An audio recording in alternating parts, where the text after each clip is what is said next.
Hi, hello. Oh my God, Hello. we are here. We are live. I can't hear the music for some reason. There we go. Actually, I don't think the audience can hear the music for some reason. No, they can. Okay, we're good. Hi, everybody. We are here and live with Fears and Fortunes. We are back for season 3. We have an amazing show. We are starting late. I apologize for that. We have a whole bunch of stuff going on and some cool stuff that we had to prepare last minute, but we are ready to go. We just have some announcements to get into first. So let's do that. And yep, there's the first trumpet of the season. Okay, so first things first, while we were gone, somebody won a frickin' crit award. Oh my God. Was it me? Meadow. We were nominated as a channel for 3 awards. We did not win any of them. That is A-okay. It was an honor to be nominated. We thank everybody for voting and all that. It was great. It was awesome to be recognized and to be some of the finalists. But Meadow actually won. Meadow won the award for best. I'm so proud. I'm so proud. Yes. And I've said it on here before in our Q&As and stuff, but Meadow, when we started this campaign, we all sat down as a group and we said, you know, there's a plot in this story that is going to involve someone who could potentially be considered a main character. And I was concerned because main character energy is something that a lot of tables complain about. It's not something you really want to go for. But I said to the party, I said, hey, we can do this as an NPC, or we could have someone play it, and Meadow stepped up to play it, and Meadow has absolutely knocked it out of the park, in so much that Sly has amazing dramatic scenes, great presence in the story, but at the same time, Meadow props up every other person here and makes sure that they have time to shine, which is, to me, that's the gold standard of a D&D player. So this is so well earned. Meadow, congratulations. If anyone else wants to say something, please feel free. We're gonna we get an open mic? Meadow implode from feeling so good. I was blushing. Then, if I may, then. Yeah, please. Meadow. I've said it before and I'll say it again. You're incredible. What you set out to do was to play D&D, play a character. You used everything that you are made up of to make this happen. And I'm just, while I'm so impressed, I knew, and I think this audience knew, and I know that this cast knew that you were going places. And I'm so glad that we get to be a part of it with you, you know? I love the story that we get to create. And thank you for taking on the role of Sly too. So yeah, that's what I wanted to say. Congratulations. Mind if I go next? Yeah, go for it. I just want to say that I've yet to this day met someone who is more genuine, more hardworking, and more kind than Meadow. I, in fact, would not even be on this show had it not been for her recommendation and putting my name in the hat. So I'm eternally grateful to you and incredibly happy for your success, left and right, and I'm going to continue rooting for you and being in your corner. Oh. Well, Daniel has to go last. I'm sure he has the worst one. So He I'll does just have the say worst that ones. They always make me cry. I want to be Meadow when I grow up. No, please. Okay. I rest my case. Consider it rested. Daniel's writing a speech right now. Daniel. He's tapping Listen. I'll keep it brief. But part of what makes it so easy to play Aaren is because I am just equally as proud of you as Aaren is of Sly.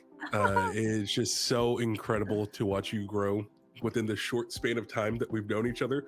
We've worked together almost every single month and or every other week, if not every week, for this amount of time that I've been within this space. And again, it is just an honor and a privilege to get to play alongside you because you're just an amazing storyteller.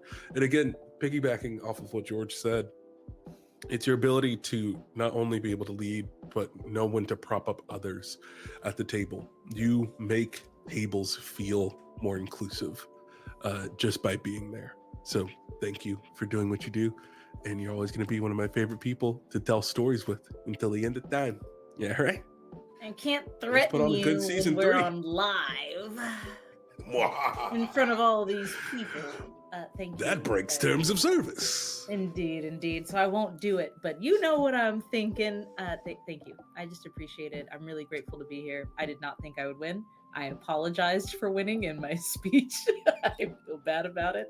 I am just really grateful to get to play pretend in the same space as people with such genuine hearts, other people who just want to tell the story and who want to dedicate that type of passion to the same craft that I want to dedicate it to. So I'm just happy to be here. Just a little guy. Thank you, guys. Awesome. And yeah, congratulations again. Thank you. You did it. All of us at Forgotten Adventures are really proud of you, and it means the world to us that you also, like, when you got the nomination, you put for Sly in Fears and Fortunes, which blew us away, and we were really happy about. So thank you. Okay, now as a prize for you, for that, we have some fan art. Yeah. Yes. Our very first piece of fan art is by both of these are actually today by Android Grace. The very first one. Uh-oh. Oh. Stop! Is that my mom? This is your mom younger. Look at sweet little Wow. No wonder Aaron's head. Damn, open. Aaren. Look at her. Yeah, man. Okay, Aaren. She's Golly. so pretty. Well, what can he say? Oh Look my. at her. She's so pretty. Yeah, Oh, I'll absolutely never awesome. forget my grandmother. I'll never forgive her for what she did to my mom. And there's also actually, before we get to the next piece of fan art, I just want to shout out Android Grace helped make this along with Mutt from the Forgotten Adventures team. Can we just give it up for this amazing key art for season So good. 3? Absolutely. It terrifies me. And we got to Jaw-dropping. use all the pieces of some of the other fan art as these like pieces of glass falling, which was really cool. It just, love it. I'm gonna have so much fun. Our trailer for bet you this are. season got like 3,000 views and 100 likes. That was awesome. So you know, I'm definitely gonna make more videos like that. Which, by the way, that trailer I think was sold not just by the amazing art, but by the actual roleplay audio that Daniel and Meadow delivered on that was so good. Okay, now the piece of fan art I'm worried will cause physical damage to you all. This is by Android What? Grace. Why would you say that? No. Hold on. Why would, yeah, Android, why? Android, you'll understand. It's a good thing. Android Grace has been addicted to playing the game Hades lately. Okay. No. It's already so good. Oh my god. Oh my god. That's so cool. It looks like Hades. Holy hell. Desktop background. I challenge you, Meadow. What do you mean DLC challenge? win. Dude, I'm taking That's that. I'm taking background. that God's blessing for I will sure. pay you Yeah. money to let me make this my desktop background. Oh my god, look at her. Look at her. Enhance. Incredible. Hey, look at her different colored nail polish. That's so Yeah, cute. the nail polish is so Oh my god, I didn't notice that. and the little like beads. Yeah, It's this Oh, is the green and the so- purple on the That's my little sleeve. seer. Oh my god, dude. This is so Yeah, good. I'm taking It the looks Seer's so blessing. good. That's what I'm saying. Please Yeah. hand it over expeditiously, or I will become violent Yeah, and I unreasonable. will add this into. All right, I'll put it in the chat Right now. just 'cause Thank you so I don't, much. I don't want to get jumped before the end of this episode. That's right. I didn't Suddenly- realize how suddenly close I was Meadow's in your leaning to the background. screen. I'm in Yeah. your walls, George. I need that art. Give me that art. So Android Grace, she showed me this, and I was just like, "Oh my god, this is gonna hurt people. This is going to physically hurt them. It's so good." This is so good. All right, I'll put it in. Oh, This looks like it should be on she's like her already graphic added novel. it in This fan is art so at good. wallpaper This is size so for good. you. So Thank you so That's much. already Thank you so saved it. much. Thank you, I'm putting Android it Grace. on my computer right she now. did my ask me to promise to make sure she never does one of these again. Because she's like, Why? it took me 3 days. Like, It's so and good. But it's so good. it's so good. I might have to break that promise and instead encourage her to Oh make more. my god. Yeah, but Android, but what if you I'm sorry, did? everyone. But what if you did? Okay. Is there Thank you so anything much. else announcement-wise? I don't think so. I think we are ready to jump in. Well, before we do, I just want to say, because we're all here this season, thanks to Forgotten Adventures, made this show possible and allows us all to be here. They provide so much art, not just the fan art, which is actually provided by the artists free of charge because that's just them loving the show, but there's character art by Karis Alexandra in the show, and there's the tokens that were made for the show, as along with all the battle maps we use from Forgotten Adventures. So thank you so much to Forgotten Adventures for putting on this show, and we look forward to doing many more seasons. So with that said, let us jump into it. I am gonna go to the intro, and we will be right back. Actually, before I do that, I have one thing I need to read to everybody. Here it is. Okay, this is something that will be playing before the beginning of all episodes going forward. This is a horror campaign, and so it's something we want to make sure we call out. This show has a content warning. This series has themes of horror, including but not limited to death, gore, trauma, insanity, violence, isolation, manipulation, fire, insects, and more. Some of those themes also involve children. Due to the actual play nature of this show, such themes may appear without warning. Please use discretion when watching live and find trigger warnings in the video descriptions. We add those into the YouTube descriptions to try to help make it easier.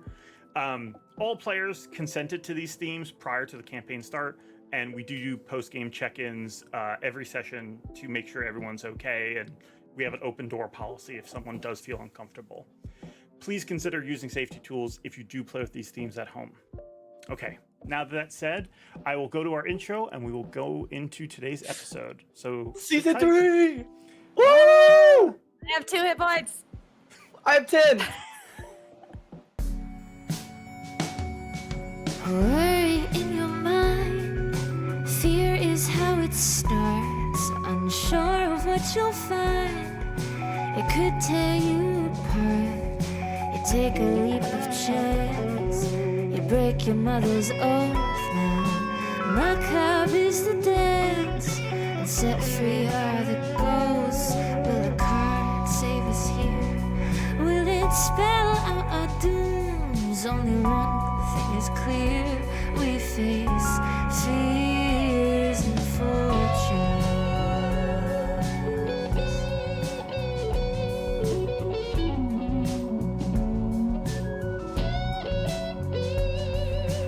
Fears and fortunes, the cards don't ever lie. There's only 14 ghosts, but a million ways to die.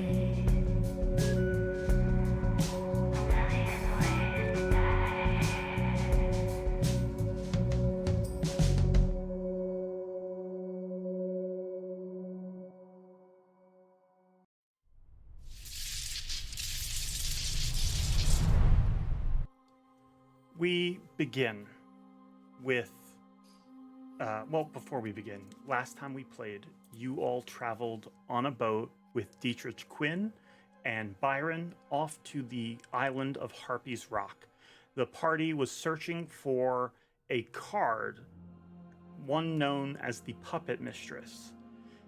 When you got to Harpy's Rock, you learned more from Byron and from your investigations there that this Puppet Mistress is a archmage known as Marina Clampett. Marina had, at some point in their career, prepared a 9th level spell that they believed that they had found mathematically and through their arcane equations how to cast such a powerful spell in this land that is infected by wild magic, where any spell over 5th level will cause a wild magic explosion. On the day of her presentation, however, everything went wrong and a wild magic explosion destroyed the Mystics Foundation, the institute, where she and many other wizards worked, contaminating the majority of the island to never be really habitable by wizards ever again. You thought you had found Marina Clampett, now known as the Puppet Mistress. You believed you found them, you confronted them, you had a very tough fight against them. Some fireballs were thrown, some lightning was shot, and then at the end, you realized that it was a decoy, a dummy dressed as Marina Clampett. And that is when you heard the voice of Lucian telling you to go back to the castle, that this was a diversion. And on your way back, you heard the bells ringing of the castle's alarm ringing out over the land. So you guys are on a boat heading back. You guys have not long rested, but you are on your way there, so you can take a short rest. Oh, we already took a short rest this. You can mark the short rest now. That's what I'm saying. No, but I already have 6. I only have 2 hit die left. Is that right? Did we already Yes, take a you short did rest? take a short rest already. Oh no! I thought I Yeah. was gonna get Oh. some of my books back. Yeah. Mm-hmm. Oh no! Oh dear. Well, I got 8. Okay, guys, we're at 10 hit points. We're good. Okay. Give me one Good. moment. We have. This is Here fine. we go. We begin with Sly. You arrive at the castle. And there, when you arrive at the palace, the ship starts to dock. You look back and you see none of your companions with you. You walk into the castle expecting to find someone, but the entire place is empty. Everything is quiet and hollow and cold as you walk through the halls of the castle. Until finally you open a door and you find an art gallery. And on the walls are portraits lining the walls. But as you walk in and start to inspect them, you realize those aren't portraits. Those are tarot cards. You start to walk past them and you see the first card, Lucian's. And Lucian is saying something. He's speaking. He's not just this still card, but he is animated on the other side of it, and he's speaking to you, but no words come out. You hear nothing.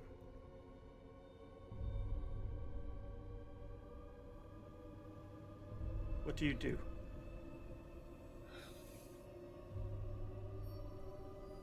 Do I still have his mask? You do.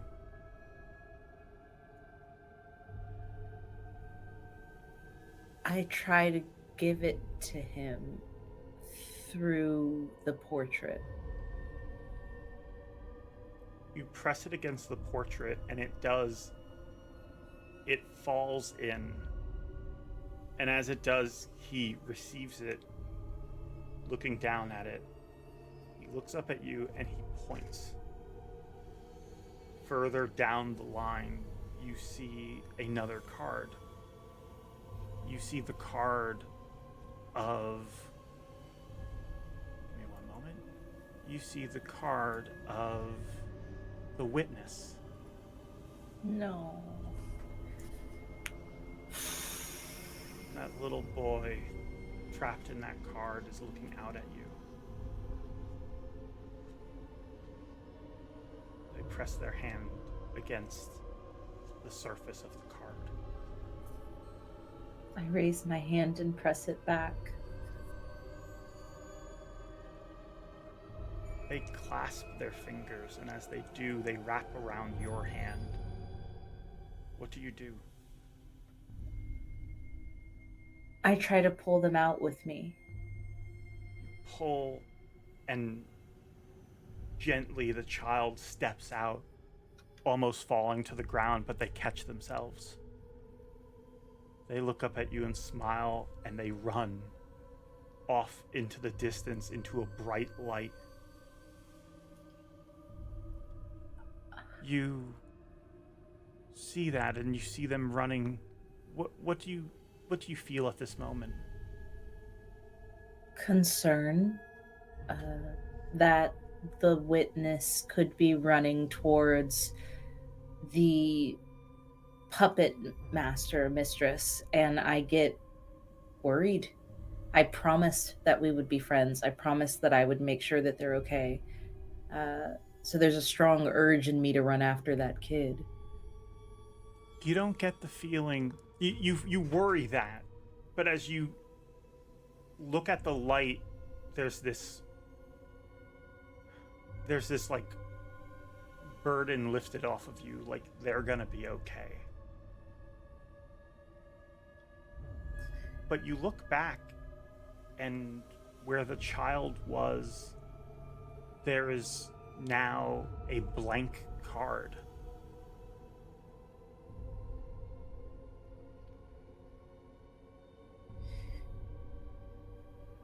Suddenly, beside you, you see your mother, Pepper. Who should we put in this one? No one.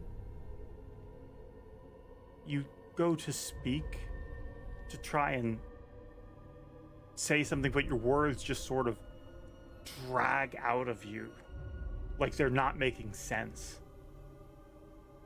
And then you hear a tall voice behind you. It's Aaren. Well, we got plenty of choices. And you see Aaron's holding a deck of cards. And on those cards, you see Fable, Una, Zoraius, Byron, the Prince. How do you react to this? I try to snatch the cards out of his hand. You reach up, grabbing the cards. What do you do next? Whose card is on top out of my friends there? You said Fable first. Is Fable the first card on top? Yeah. I try to reach in and pull her out. You start trying to fiddle with the cards, but there's just paper in your hands. Nothing's happening. And you look up, and past Aaren and Pepper, behind them you see like a reflecting mirror, and you can see their backs as they're looking down at you, fumbling through these cards. But on the other side of the mirror, instead of seeing your own reflection, you see the Seer Theo Thistlespell, looking at you.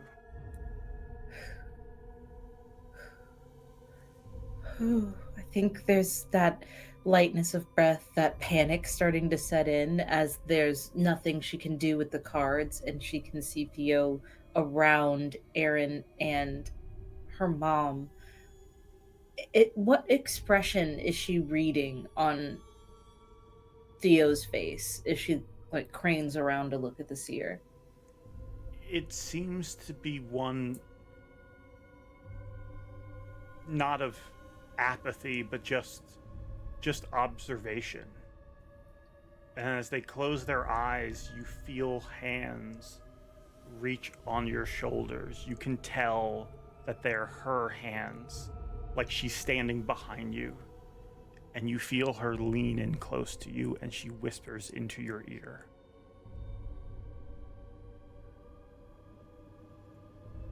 And that is where you wake up, on the boat, rocking against the seas.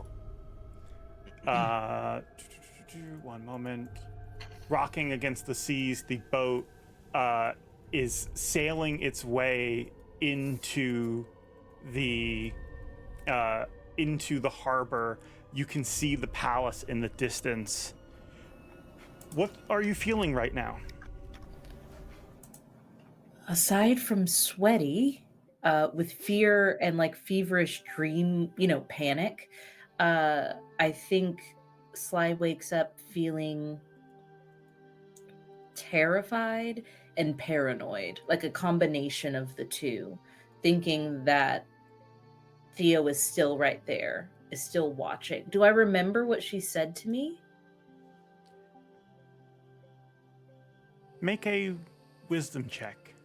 Okay. It's a 15.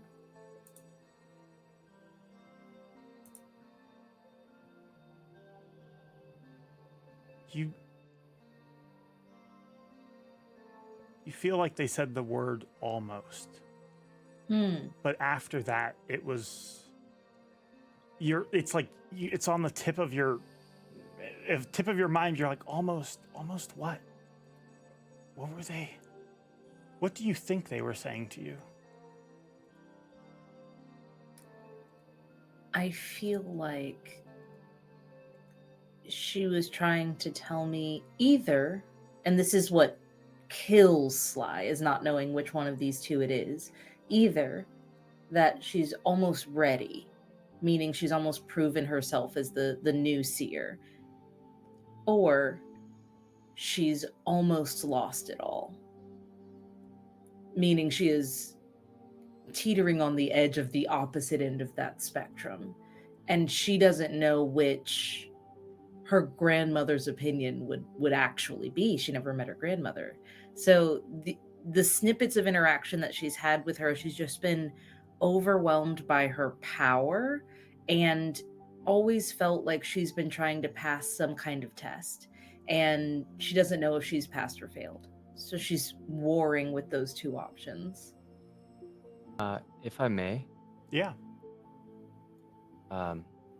Una walks over to you, and you immediately see like a towel put forth in your face. Hey, you were struggling quite a lot there. You know, this isn't your fault. This is happening outside of us. It's not you. As they hand you the towel. I go to reach for the towel, but then before I can like clasp my hand around it, my hand goes down to my holster to make sure my deck of cards is there. Is it? Yeah. Okay. Whew. Then I'll take the towel. And what was that? I don't know. I had a really weird dream. I don't know if it was a dream. It's getting hard to tell. I wouldn't take your cards from you. No. I can take a few steps back. Or... Una, we're in cahoots. I'm not worried about you taking them. These spirits, these ghosts, what they're able to do is getting more and more dangerous and more unknowable. And every time I close my eyes, I just think that maybe something else bad is right around the corner, you know? Una will kneel down and put their hand on your shoulder and say, and all the while you have gotten stronger and you have more spirits in your deck and you're learning and you've experienced so much. I'm sure that this is what it means, the term about with great strength and responsibility. Yeah, I think I've heard something like that. Yeah, you're right. You're totally right. Come on, as they stand up and try and like lift you up to your feet. Yeah, she'll hop up without and any type of like resistance. I think it feels good to get up and not stay in the bed as soon as like she's woken up from this weird dream. So she'll hop up immediately. And Immediately, Una like throws a little orb of water towards you, and it floats in front of you. Water. Yeah, hit me. Okay, and it splashes against your face. Yeah, I think that's exactly what she was hoping would happen. And so she just kind of like, yep, okay. And now I'm officially up. Awesome. Thank you. Where's You're everybody else? Oh, there. After you, George. that's what I was going to ask. You guys are all essentially in the middle of your short rest. You still have some time in your short rest to include Sly if there's something you want to do. That dream didn't count as it necessarily. But is there anything anyone's doing, or how does Sly find you all? I think Aaren is at the helm of the ship, and he's just kind of leaning over the railing, and he's currently bonding with his new pistol. And so, like, as he's like in the process of doing that, he kind of like spins it like a revolver, and then goes to put it in a holster, but then it disappears, and then he snaps his finger, and then the pistol reappears in his hand. So, almost there. Looks like Aaron's It's literally- playing with magic, some sort of new toy, and where's anybody else wants to? Yeah, you actually see Zoraius standing near the edge of the boat looking out at the ocean. And if you walk closer to him, you will occasionally find a smile on his face, which is strange given the current circumstances, of course. But he's like staring out at the ocean and the water, and because of the spell that Fable cast on him earlier in the day, he finally feels safe in his own thoughts and safe in his environment. And he remembers the fight with his boots trudging through the water, and he just remembers not feeling another presence, and he could focus. And for once, he feels in control, even if it's only for a short time.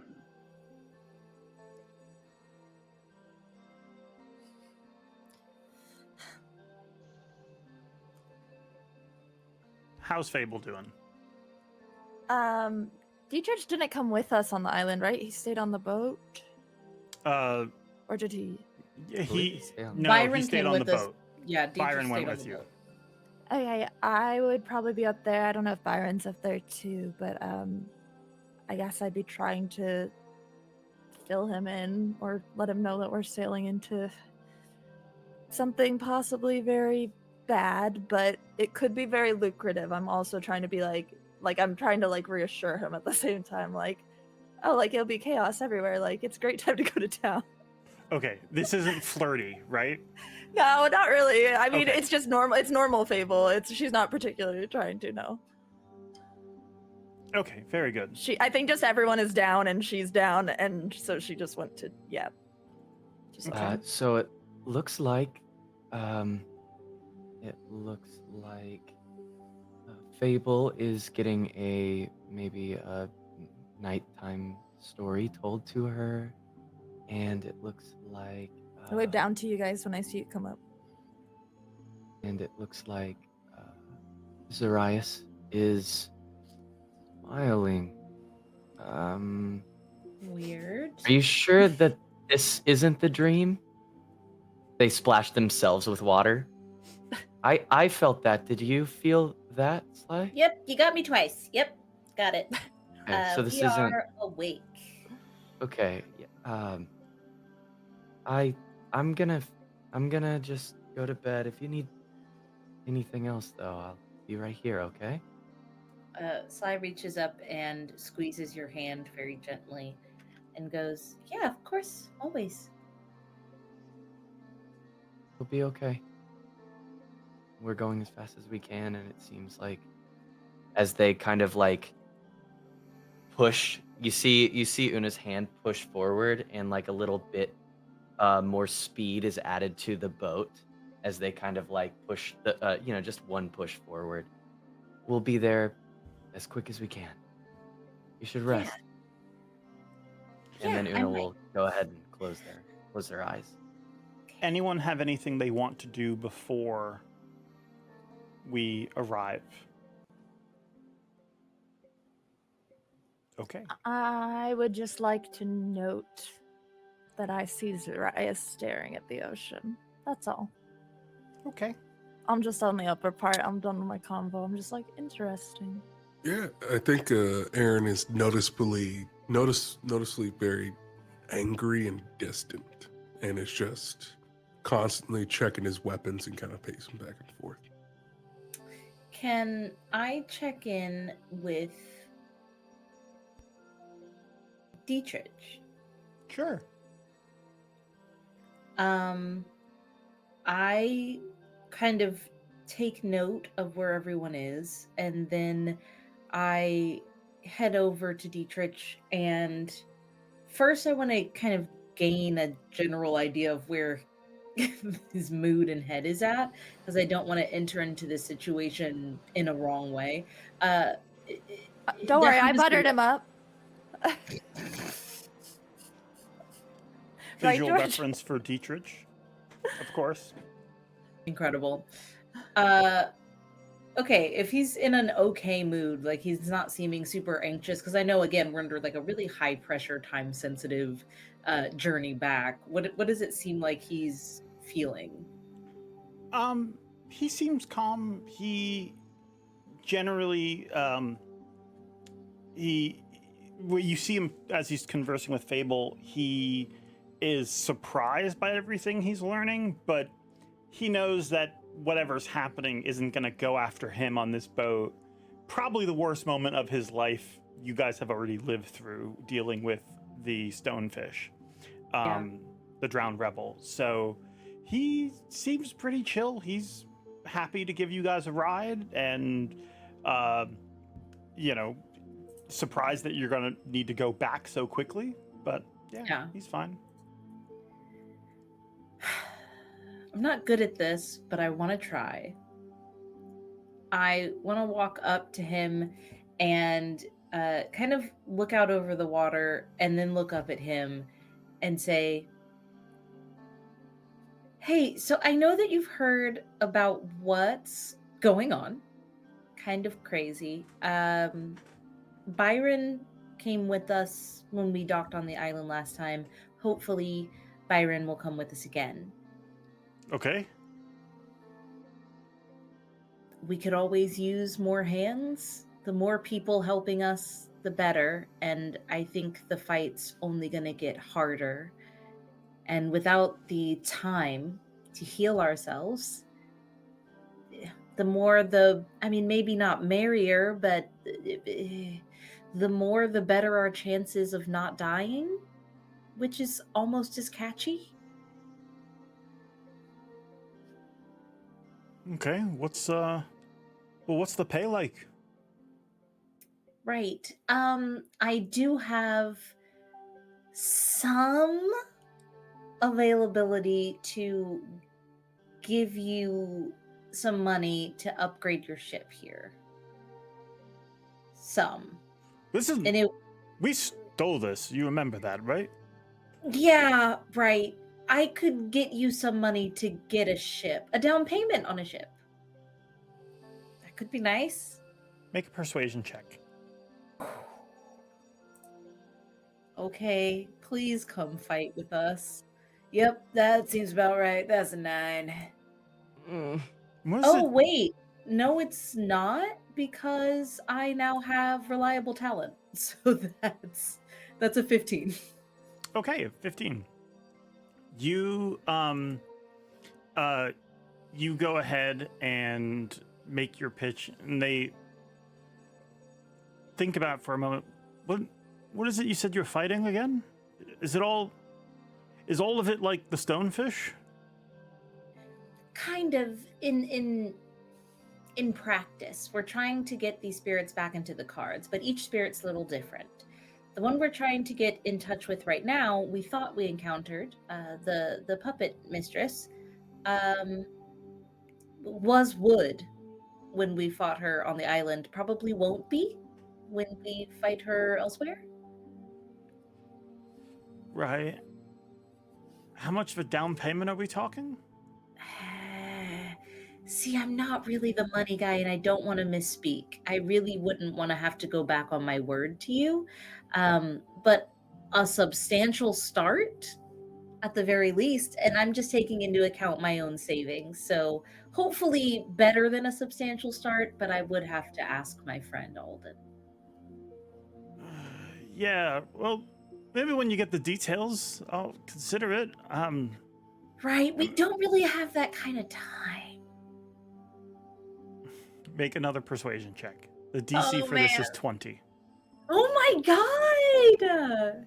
You're asking this person to risk their life for unknown compensation. That's fair. That is fair, and that is exactly what I'm trying to do. Okay, fine. I have 4 psionic dice to push this with, if need be. Oh, never mind. I'm not pushing it. That's another 15 because reliable talent. I'll leave it where it's at. Maybe I'll take a rain check on this one. And, you know, I can... Next one, maybe, you know? Yeah, you know, if I were in your position, I may have made the same decision. But I really do appreciate the ride.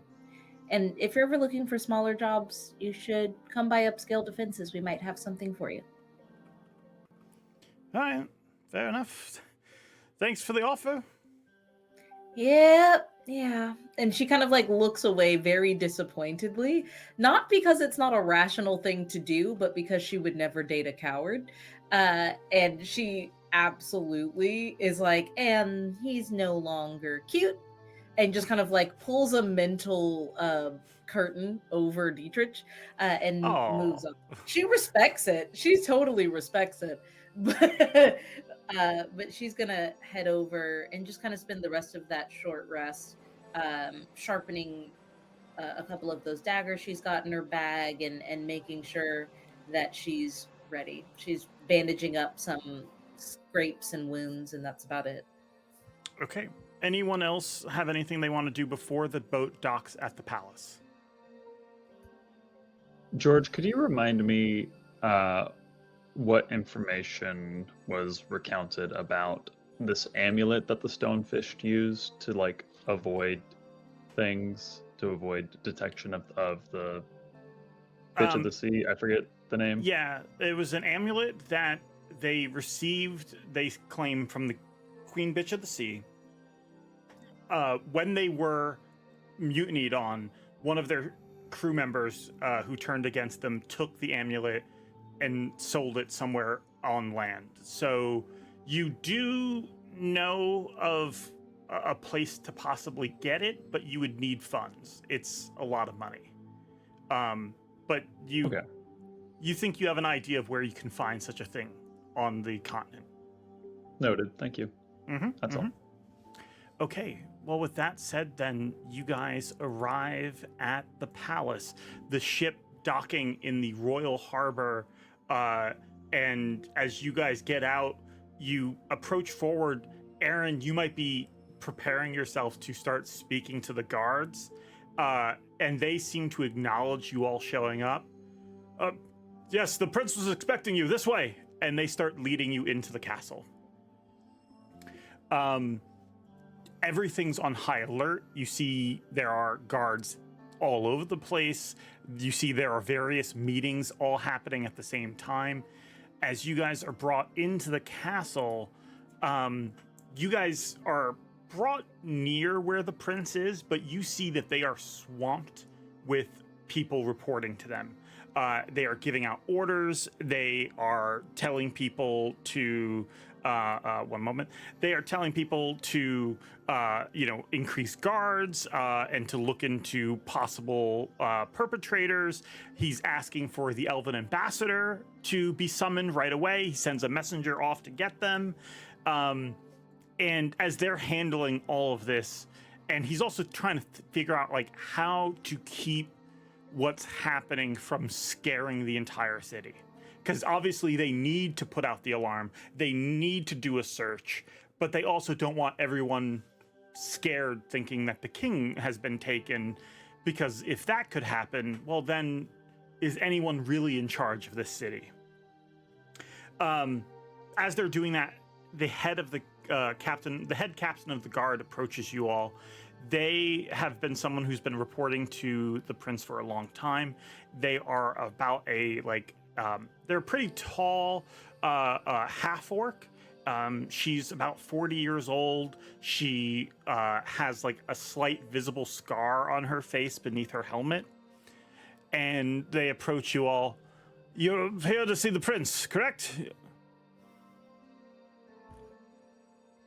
Yeah, You're the Seer and that's correct. Where are they associates? at? All We right. have names, but now's not the time, right? That must make you Una. Okay. This way, please. What is that? And they lead you down the hall towards a room. The prince will be with you shortly. He does have several matters to attend to, but I'm been given the orders to fill you in on what's happened since you've been gone. Sometime late last night, the king, we believe, has been taken. We noticed they were missing sometime last night. A servant heard a sound as if the king had hurt themselves. Later, they heard someone passing through the halls making a clatter. We haven't found him since. This is the last room they were seen in, and they bring you to like a small like study. There's a fire which is still going, but it's sort of starting to die out.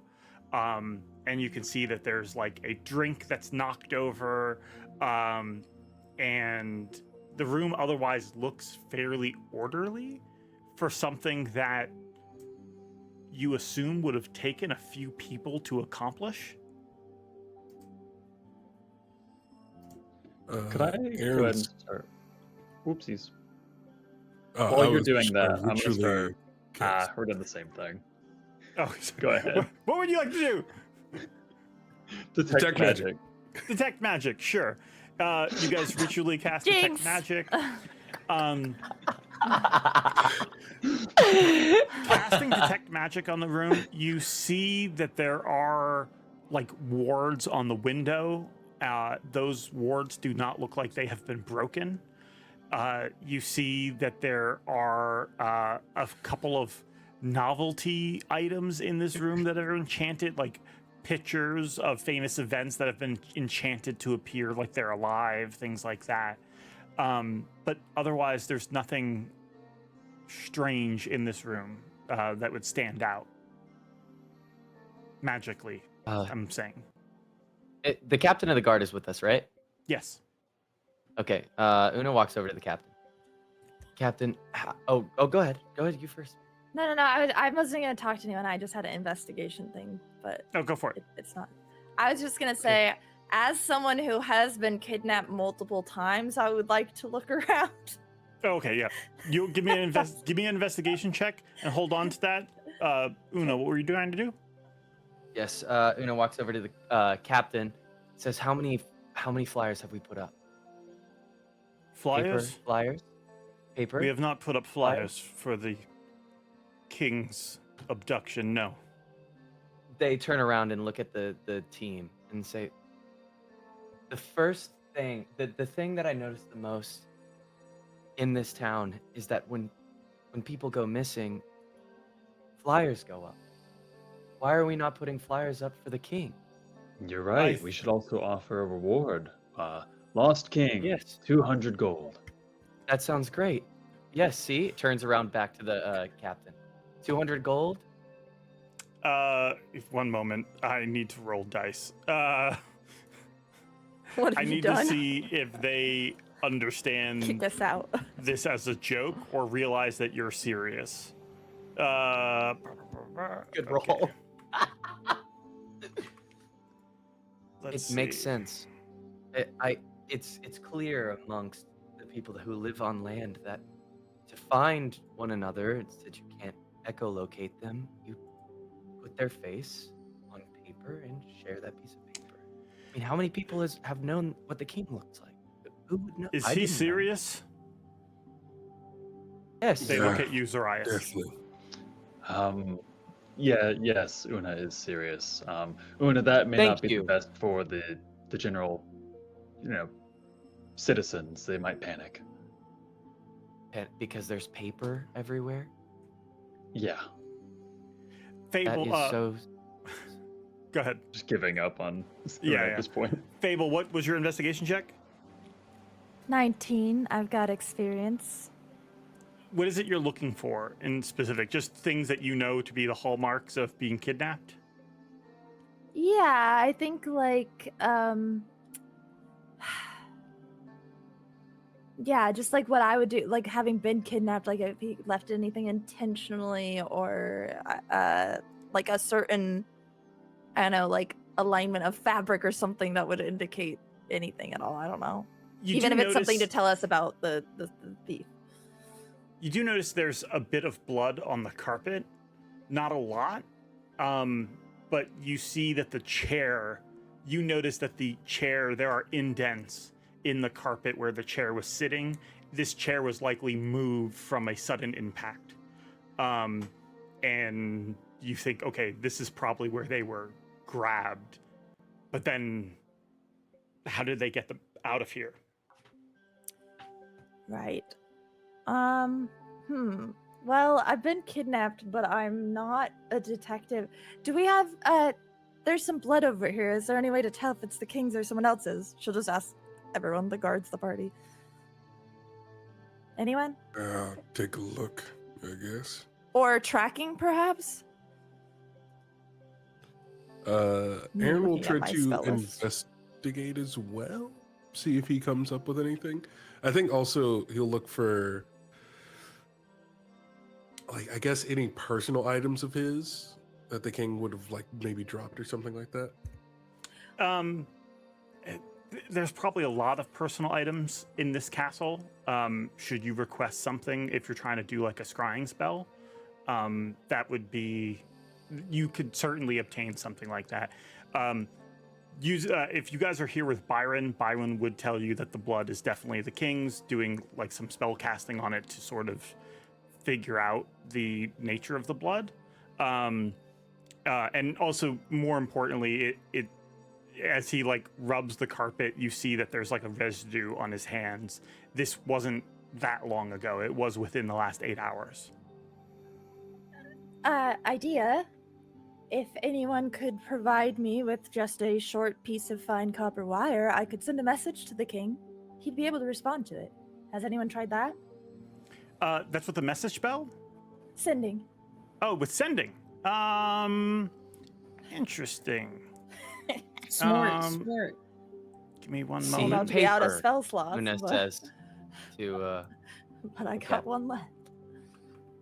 I don't know if it would work. I don't know if there's magic to prevent it. Fable doesn't know. May doesn't know. But you can send the message across any distance and even to other planes.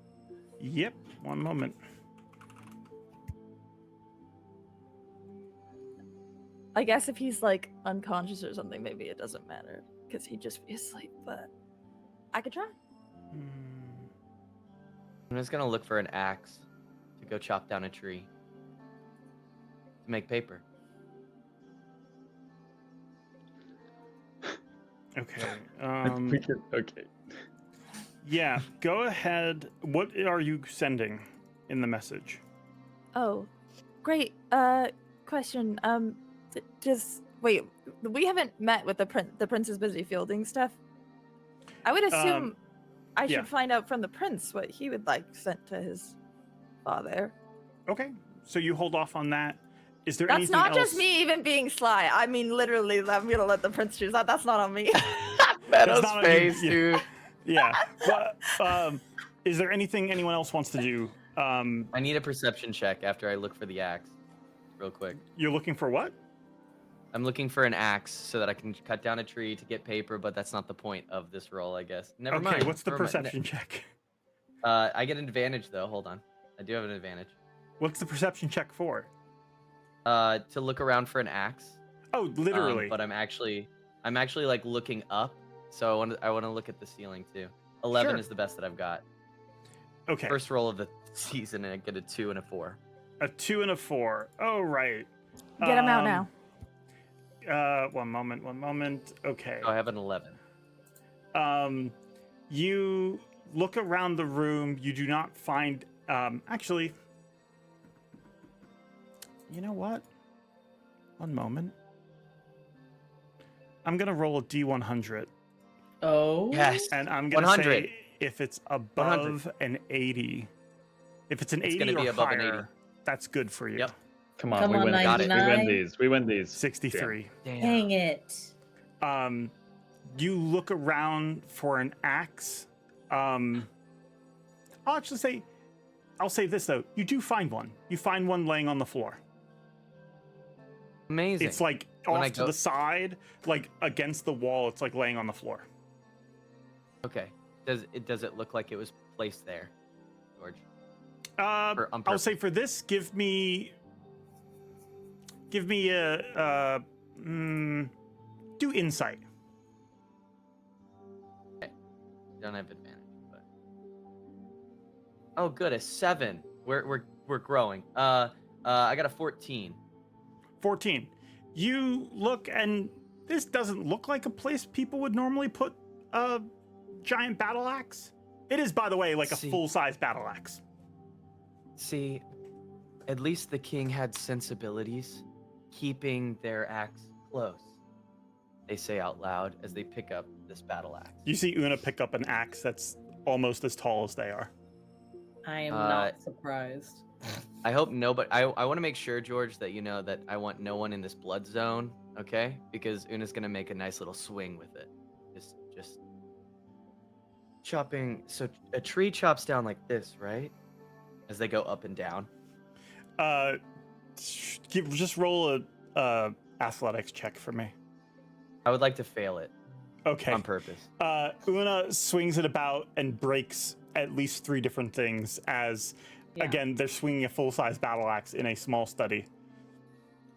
Are all axes like this? Like, are they all supposed to? How do they do it? While Una is creating a perfect distraction, can I talk to Byron real quick? Sure. I wait for I see Una's eyes dart to the battle axe and then like back to the guy who's talking and then back to the battle axe and back to the and then as soon as they make their way over there, I'm like, oh, perfect. This is the perfect time. I'm gonna sidestep over to Byron and lean over and go, hey, I do want to wait for the prince. I'm not trying to get you in trouble. But if no one can figure out how they got the king out, there's gotta be like some secret passageways, you would know of that, right, Byron? You could help get us into some other areas of the palace. Yeah, I don't think they needed to do that. Una, do you mind if I see that for a second? Sure. I guess. They just hand it out to you. They take Una's battle axe and they Hey. start walking outside of What? this room with it. Oh, you're gonna teach me. I'll Yeah, come. something like that. As they start All right. walking down the hall with it, you see them approach a decorative iron suit in like an alcove, and he places it there, and it matches the one that iron suit is holding. So this is how you chop a tree? No, Okay. no, this is how So- you abduct someone without sending anyone into the castle. Oh. You give an axe to a suit of armor? It's the same axe as this suit. Yes. There's Sly. probably a few of them down this hallway. Oh, Oh. They were in no. the armor. Yeah, or Well, animated the armor. Maybe there was no one in them if the puppet mistress is behind it. That's what I'm thinking. Yep. Okay. And By I the stick way, my head back in the That's study. way too big. New Byron art.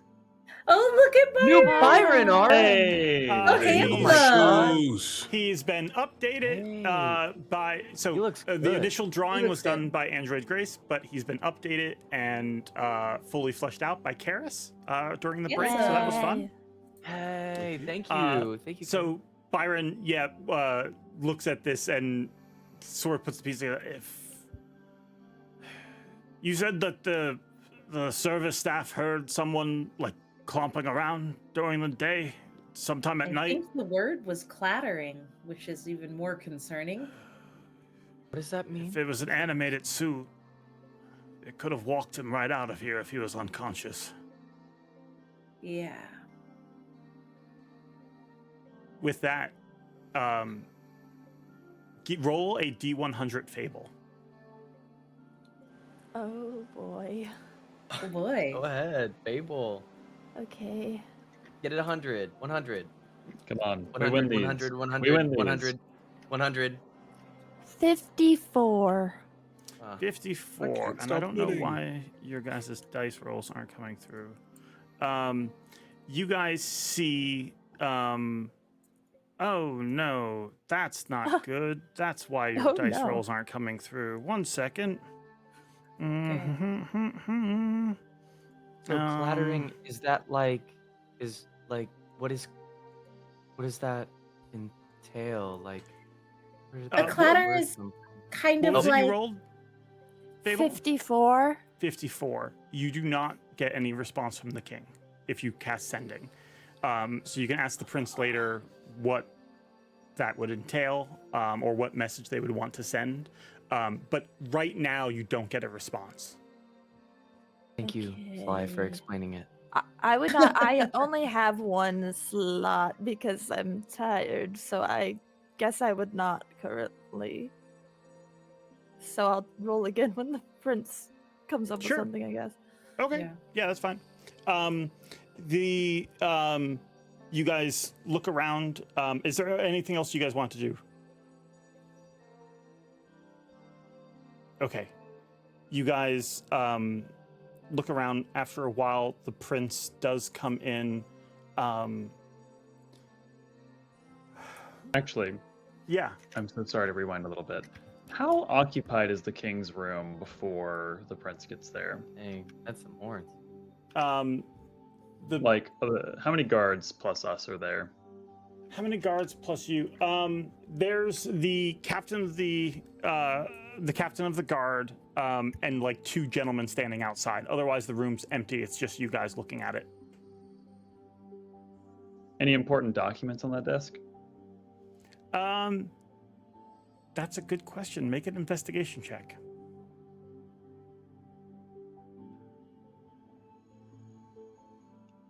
My dice is lagging.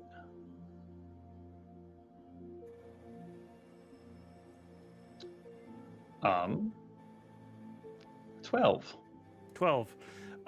You don't see anything of high importance. It does look like there were like messages being sent to the king, and messages he was sending out to people like the Elven diplomats, people like certain guilds in the city. You see that they were still trying to figure out how to make the king's the crown ball still happen, even though it's been currently delayed indefinitely. But nothing else extraordinary stands out. Alrighty. I'll leave it there. Thank you. Just the people I wanted to see. Have any news for me?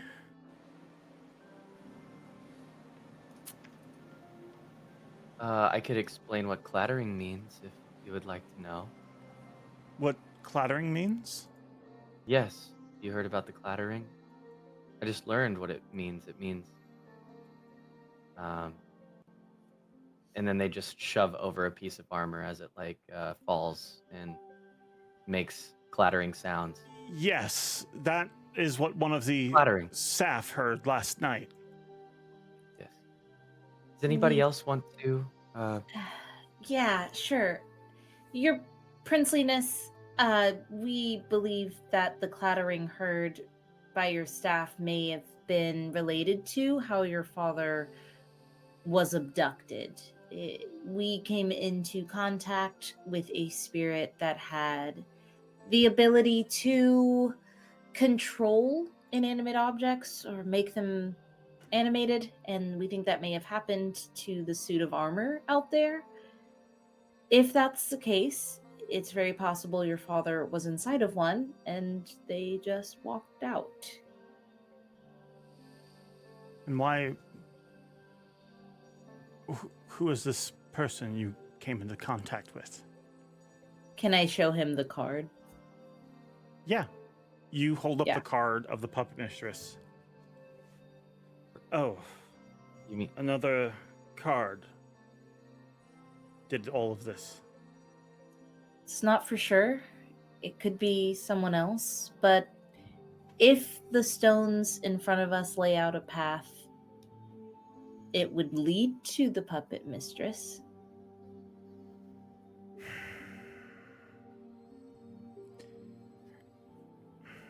And why would they come after my father? The king? Why them specifically? Are they after money? Are they... I think they're more so a disgruntled former employee. disgruntled over what? The Mystics. The Mystic Foundation? Mm-hmm. Okay. Experiment gone wrong. Any of that ring a bell? Oh. But he had... What would he have to do with that? I guess that's a good question, isn't it?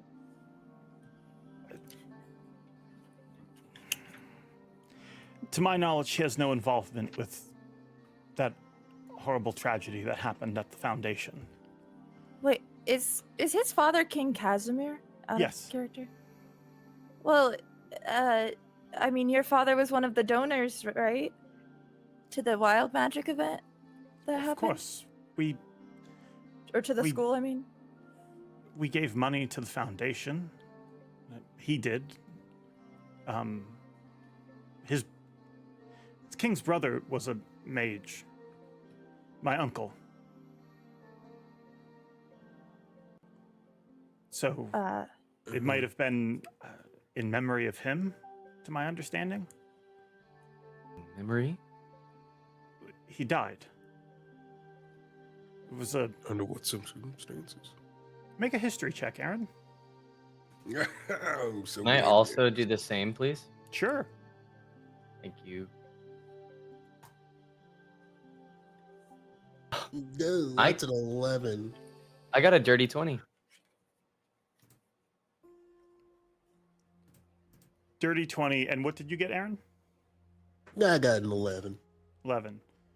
Aaren, something about that sounds familiar. Una, you remember hearing about a prince who was burned alive. Prince who was burned alive. Yeah. Okay. Are you... Aaren. The prince. This is the prince that was burned alive. Princeton. Wrench told me about it. I guess they got into books and... Well... Yeah. they came- Hearing might that out remember- loud, can I go to the card, the charred prince? Sure. Yeah, you remember... Una, you might remember Lucian bringing this up at one time. Oh. And actually, Wrench wasn't the first. It was Lucian. You guys don't never we have really... That was the first spirit you guys encountered, and you were able to defeat them and get them captured right away never really looked into the why or who or how. But yeah, as Una recalls, they were Casimir's brother. Prior to their death, they were going to be next in line for the throne. With them Sly. being killed, Casimir was eventually became the crown prince, and when his father passed, he became king. Do you think that you could communicate? Mm.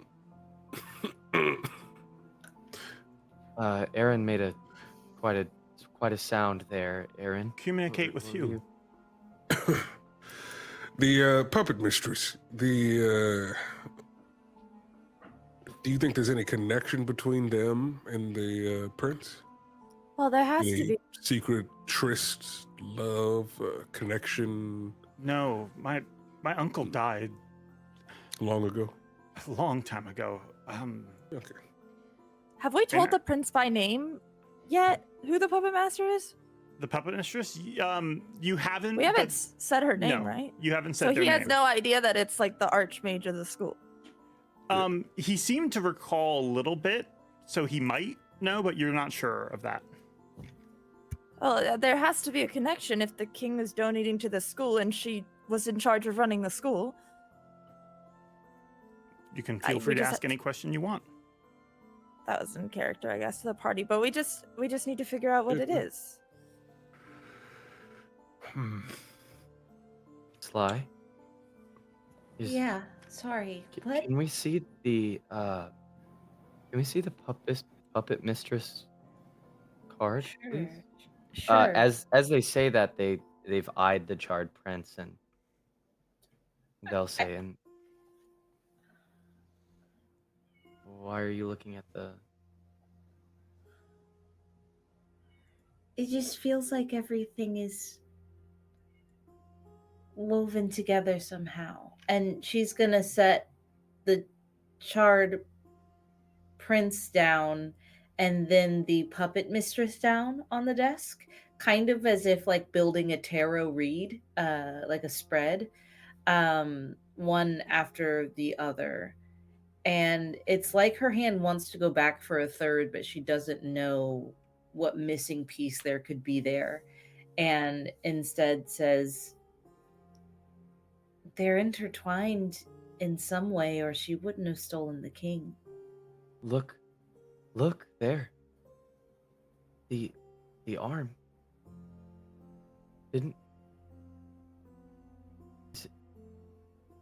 Are the two connected by burns? But your princeliness, Yes.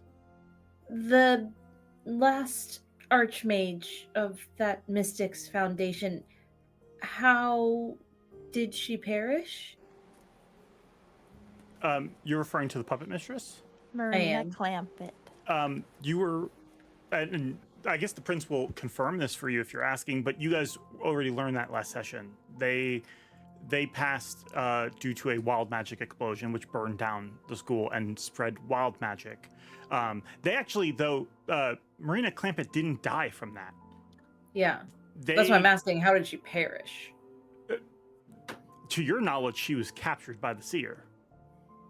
So you don't ever think she died. She was captured alive. Okay. And reminder for you, from what you've gathered thus far, after the stonefish, Yeah. the drowned rebel, it seems like every card post that has been a living person. The King's Mercy, the Bone Collector, the Puppet Mistress. Presumably the ones past that as well. Yeah, which makes me sick to my stomach.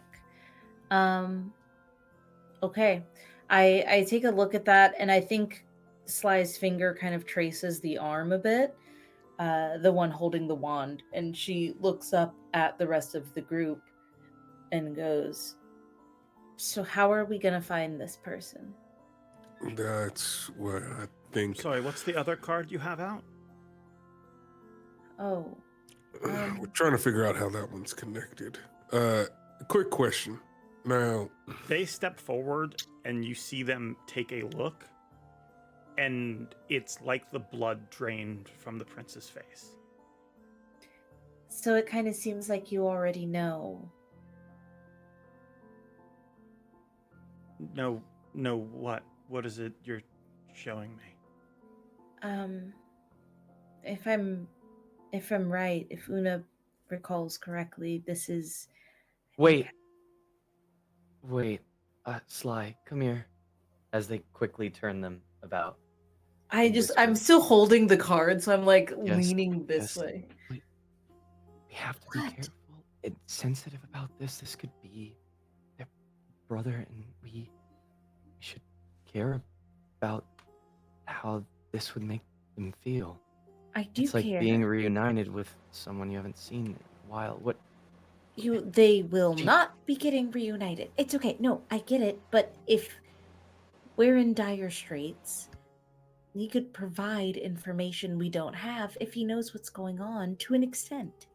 We could also talk to his sensibilities and care about this like we did with the child and the mother of the spirit. What if we got the crown out of this card and we say, I think that there's more about this, Sly, and I don't have the time to talk to you about this, but Perhaps, know my how- prince, we could send a message to your father.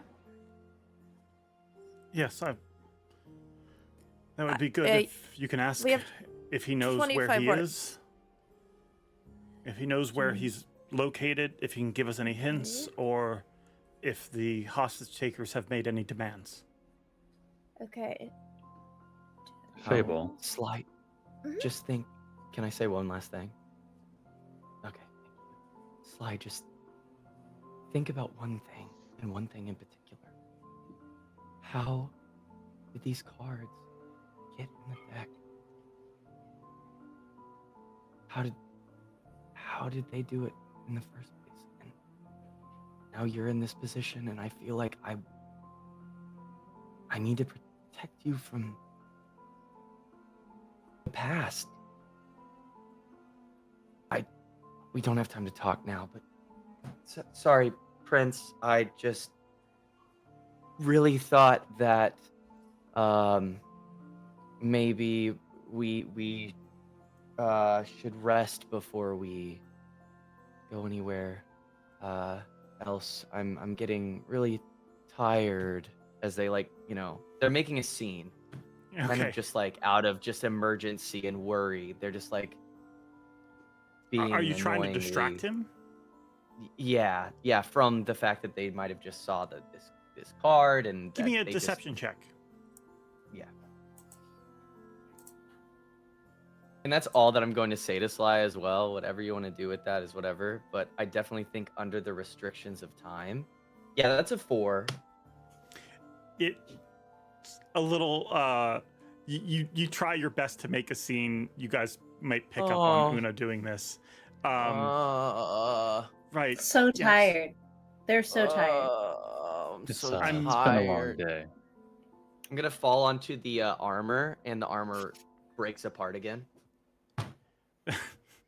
See, Una, that's a clatter. I know. Fable, hear Yeah? me out.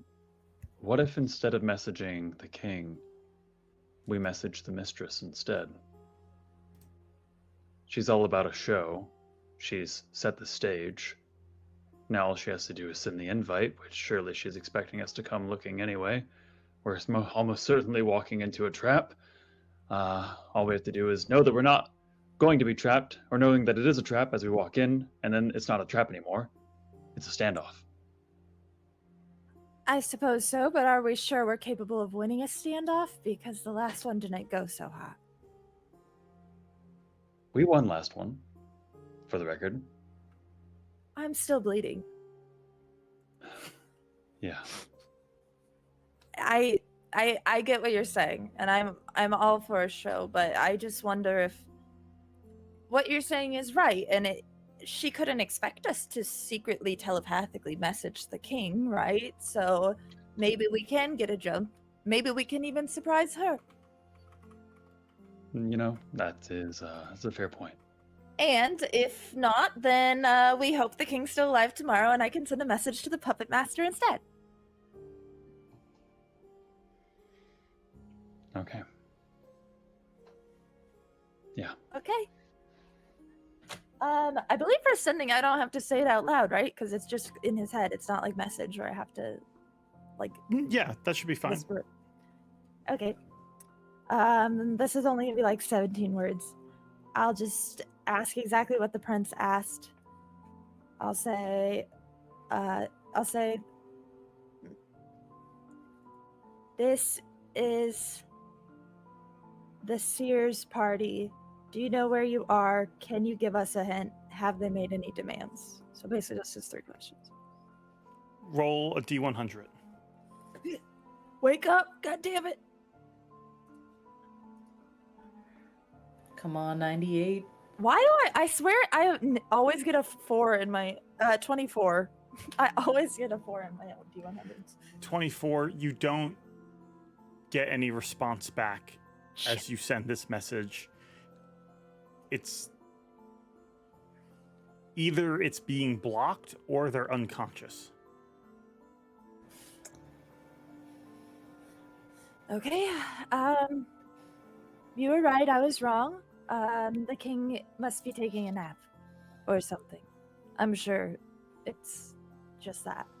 There's like a weight that kind of like settles in the room as everyone sort of, you even see like the guard has this feeling settle over them as well, the captain of the guard, as everyone sort of realizes that they're either unconscious or they're dead. Okay, I don't know why this puppet mistress would be after him, and I have many questions, but what needs to happen right now is we need to find my father. So, Sly, Seer, I understand that the Seer is able to do quite a lot of things in terms of divination, scrying. Can you do that? Can you find him? I think so. Listen, while Sly gets set up with their magic, can you get us all the books from your library collection here in the castle revolving around the Foundation? Yes. We can start absolutely. searching for key positions that they might have known or might have been affiliated with that they might be using as a hiding spot. And then at the same time, I'm going to open up a mental connection with Sly Mm-hmm. and say, so what are you feeling? I need 5 minutes alone with the prince. Understood. So yeah. All right, everyone. Who's ready to look through books? The prince gives orders to the captain, who goes off and gets a part of the library cordoned off. They're bringing out all the books, but also they're having members of the Crown Guard and people like Byron basically go through these books with you. You can essentially tell them other things you want to look for, and it's like a lot of volumes. So there's a team of people willing to dig through these books right now. Okay. I would like to do something for show, like push some things out of the way and set them in a circle formation for no reason, mostly just to make people think I'm setting something up. And in the middle of it, stop and go over to the prince and say, I think this has a much better chance of working if I can just get a little bit of information from you. Can we speak privately? Yes, of course. What seems to be the matter? Is this private, or are there people in earshot? He can take you somewhere. Yeah. He will say, as he goes a step away, you hear the captain of the guard, the half-orc woman. He looks. Is it all right if there's at least one person watching over my safety? Your safety. Of course, I don't want to infringe. This is of the utmost secrecy, though. So please make sure it's someone that you trust and that you can trust I will be keeping tabs on in the future. What you can share with me, you can share with Captain Kirabo. Wonderful. And they follow them in, and you get a locked room chamber with the prince, with the captain watching. I pull out the Charred Prince card. I believe this is Casimir's brother. And when I say that, I do very much so mean that. He is in here. Yeah. You see there's like a twitch of like nervousness or maybe frustration on the prince. Mm-hmm. Yes, I was able to gather that. Why are you showing me this? Because you're not telling me everything. And if we're gonna I'm get not the king telling back, you everything. did I misspeak?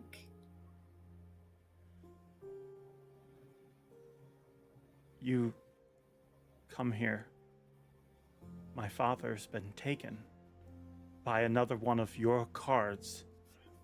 You show me that my uncle is also apparently trapped in one of these things, and you are telling me that I've been keeping things from you?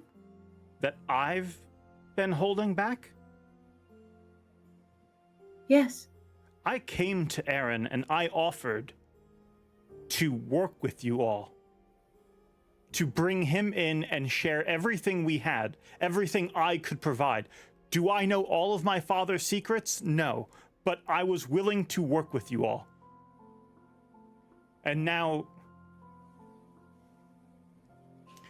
you come here the day of my father's kidnapping, and you show me that you currently have my uncle, his brother, the former prince, at your mercy. What am I supposed to think of that? That I'm being honest with you when I had no reason to be, and every reason to continue being deceitful. I, your princeliness, have come here because I intend to find your father, and I don't want this to sound unfriendly, but I really don't have to. I've been nothing but kind. I have done what you've asked me to do every time you've asked me to do it. And now I'm asking you to help me save your father. Make a persuasion check and make it really good.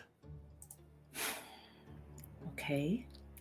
I guess I'll do my best. Okay. I'm going to push this. It's a 17, but I'm going to push it with a psionic die. So 1 second. Because I don't know how good we talking, and I'm scared. And that's another 4, so that's 21. Okay. 21. Got it. What is it you want to know that you think I'm keeping from you?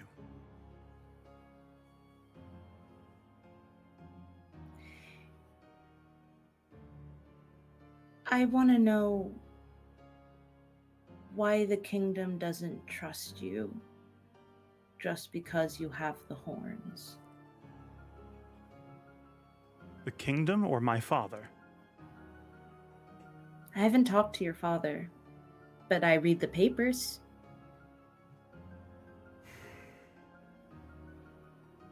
People are prejudiced. My mother had difficulty with my transformation, and so did much of the public. They jumped to a lot of stupid conclusions that ignorant people usually jump to when they see a tiefling. Yeah. What does that have to do with what is happening now? It matters. What do you know about this man? And again, she's going to show him the charred prints.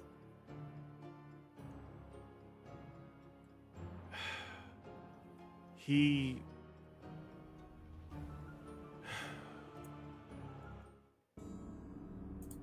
was my uncle. He was a mage. He had an accident that set a building on fire, and several people died. He claimed that he was being set up, and in a open dialogue with the crowd, he got heated, and the crowd likely got heated as well, and someone threw something at him, and he responded with a firebolt. Things spiraled out of control from there. Okay. His guard was not able to hold the people back. They got him, they burned him at the stake, and my grandfather and my father decided it was best to side with the people on this matter and to let that happen.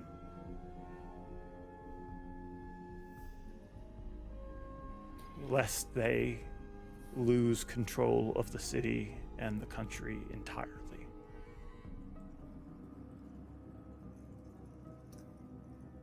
Sly looks at Prince Edmund for the first time, not with even a hint of mischief. It's just pure, like taking in the information in a compassionate way. Her eyes are wide, a little watery. She's doesn't take her eyes away from him when he's speaking. And when he's done, she takes the charred prince card and puts it back in the deck, and then slides the entire deck into her holster and says, I didn't know that. Thank you for No. telling me. You could have looked it up. I see. Now, is there something I can tell you that you think I'm holding back that might save my father? Is there anything you can think of that you're holding back? Because otherwise, I'll stop wasting both of our times and I'll do what you're asking me to do once again. No. If there's anything I knew that could help him right now, I would happily divulge it for his safety. I will say this, I've gotten the impression that he doesn't like you. Yeah, well, that was his first mistake, I guess. And she'll head out to go do this ritual.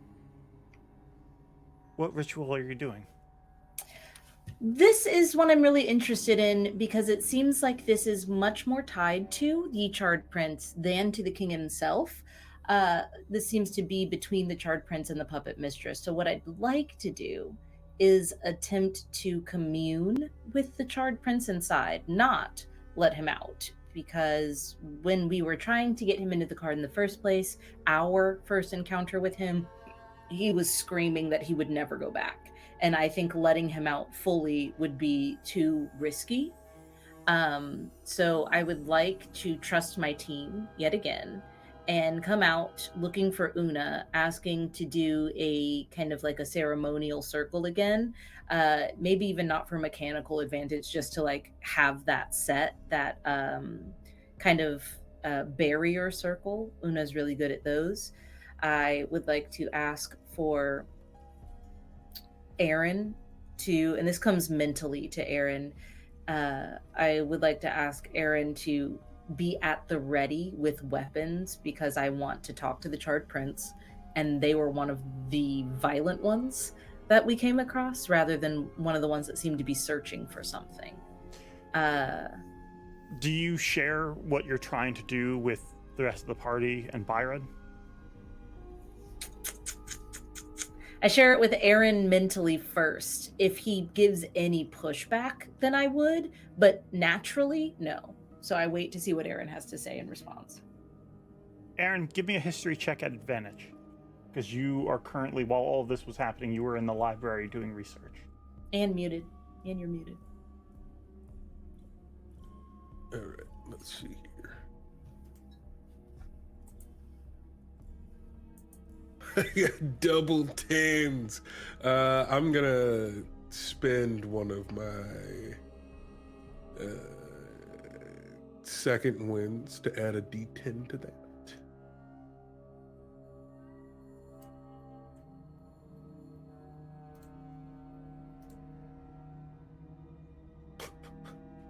So it's just a 16.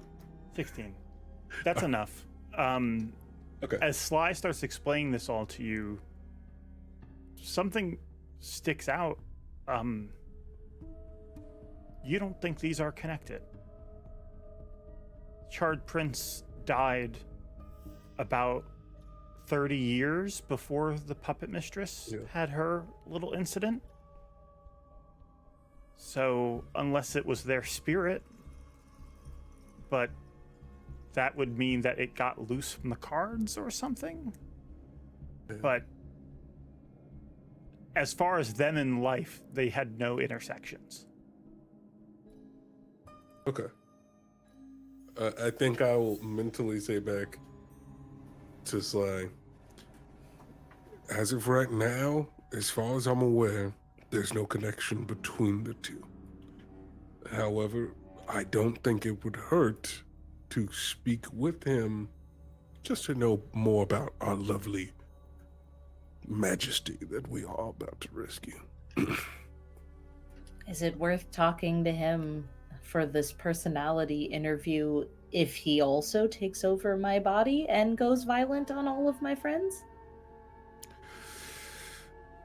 Probably not the best of times. Yeah. Okay, he stays in the card, and I'm gonna shuffle it past.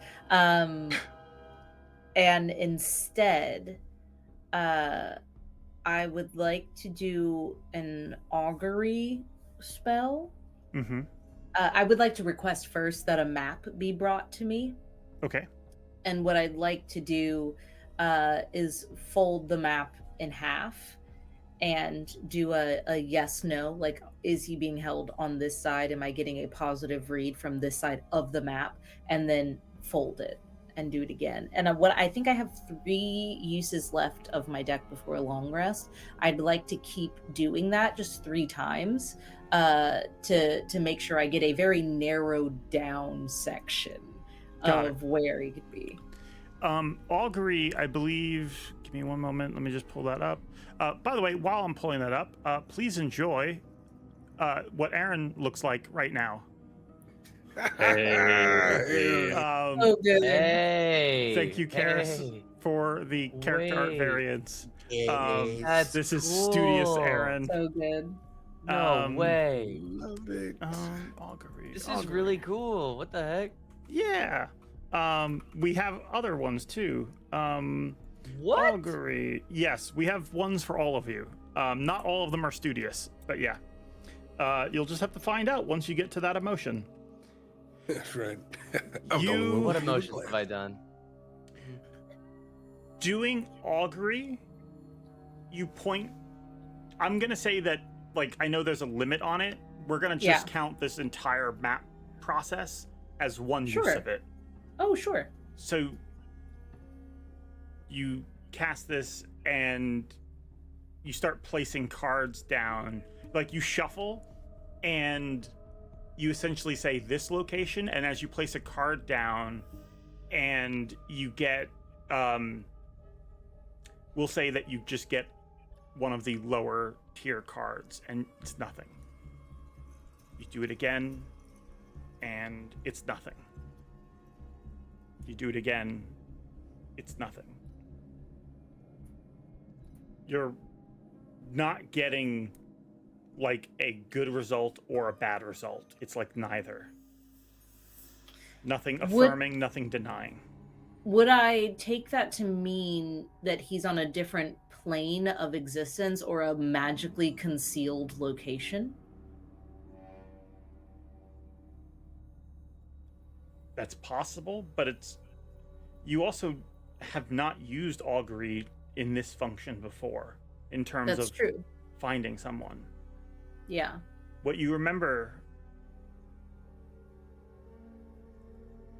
from what you've learned last session, Seer Theo had different means of finding people.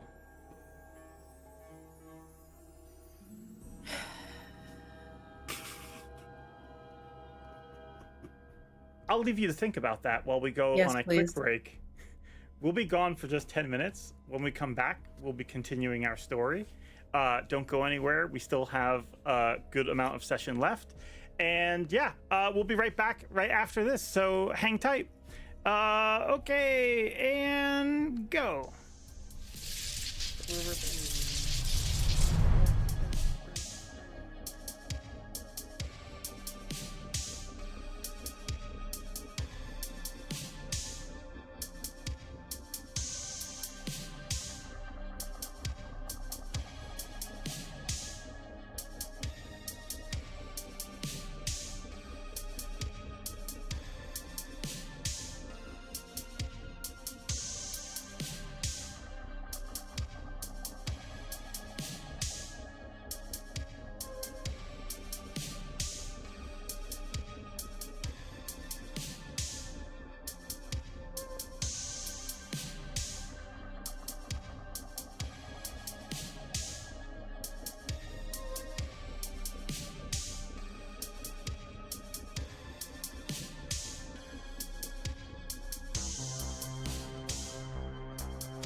And now, the winner for the best NPC the DM made up on the fly.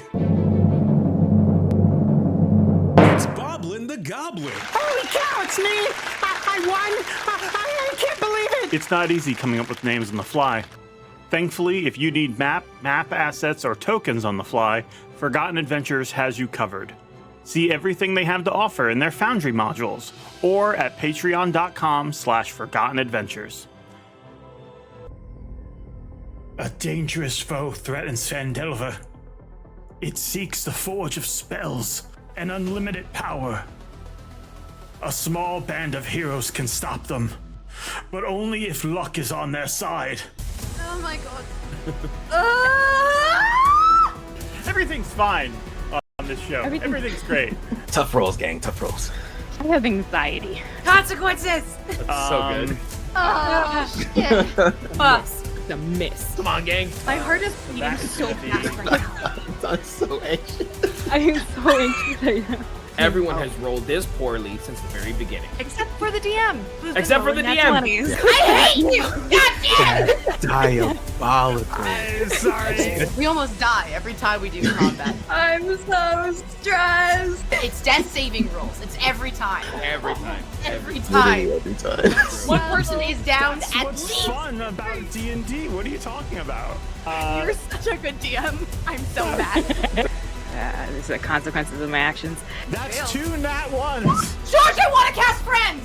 She casts adoption process. Why won't you let me have a little free? Oh no, she's Don't do it. Oh, you fucked up.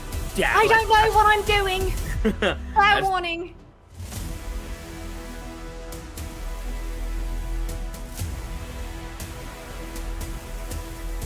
Just yet another hot lady bullying Alucor. When's it my turn? What happened? When's it my turn? When's it my turn? Okay, a dragon's lair should be just up this way. All we have to do is climb up this mountain and be careful. Oh, I'll grant you inspiration, my friend. Wait, no. Oh, that was my bad. This video was made using the Frozen Layer battle map by Forgotten Adventures. You can find it in our FA Battle Maps module for Foundry, where you can create deadly avalanches with just the click of a mouse. Aaren, what did you feel when you used the cards? It's like standing in a river and you're trying to walk upstream, feel the power of it, and letting it carry you or wash you away. All I felt in that moment is that I wasn't strong enough to save everybody. I was just willing to do whatever it took to keep y'all safe. That feeling you were talking about? Not being strong enough to save everybody? I feel that way all the time. And I'm really scared, Aaren.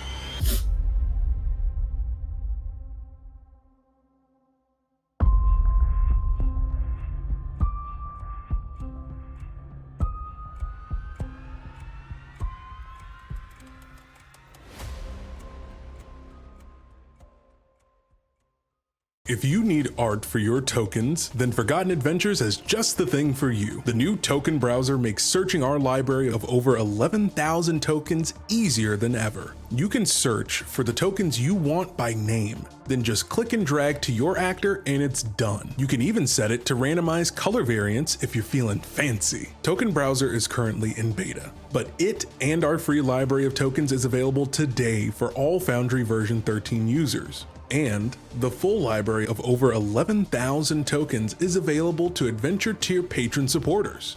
Check it out today in Foundry or over at patreon.com/Forgotten Adventures.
we return, last we left off, Meadow, you remembered something.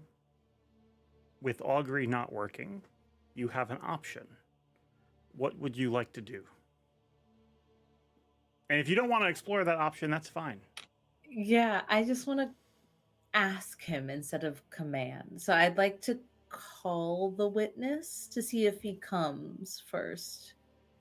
You wander about the castle, keeping an eye out. Give me a perception check at advantage. Okay.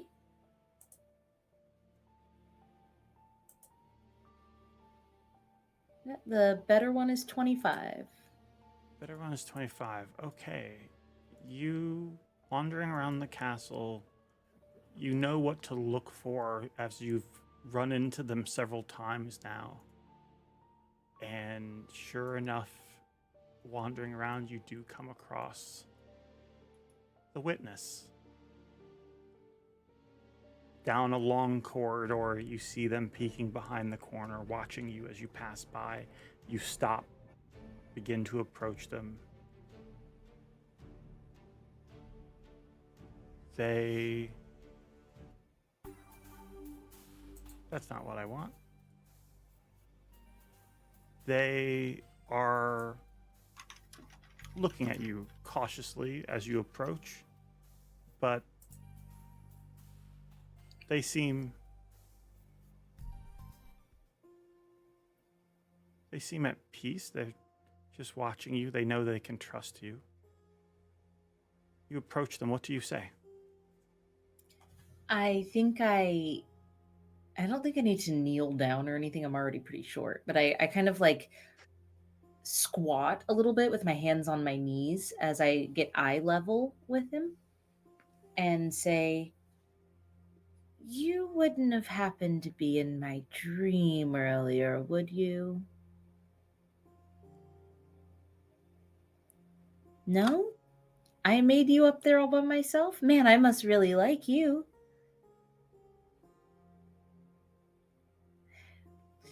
It's a big, scary palace, huh?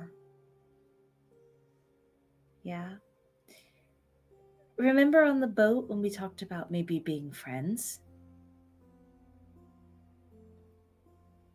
Sometimes, only if they want to, and with nothing bad going to happen if they don't want to, friends will do favors for each other.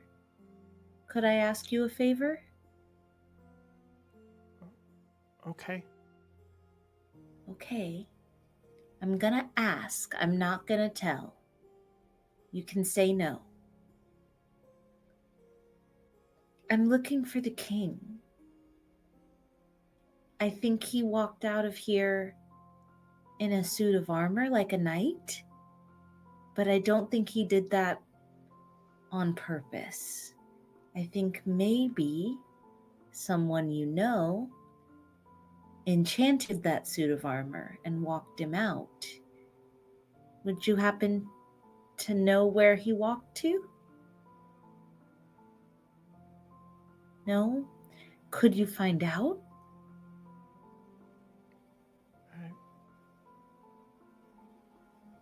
Is it a bad person that took them? I think it might be. I think it might be this person. And I hold up the card. I don't really want to say it. I know that he's scared of her.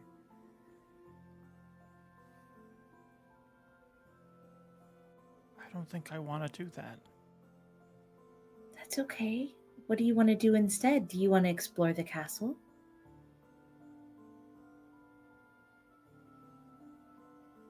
They sort of shrug.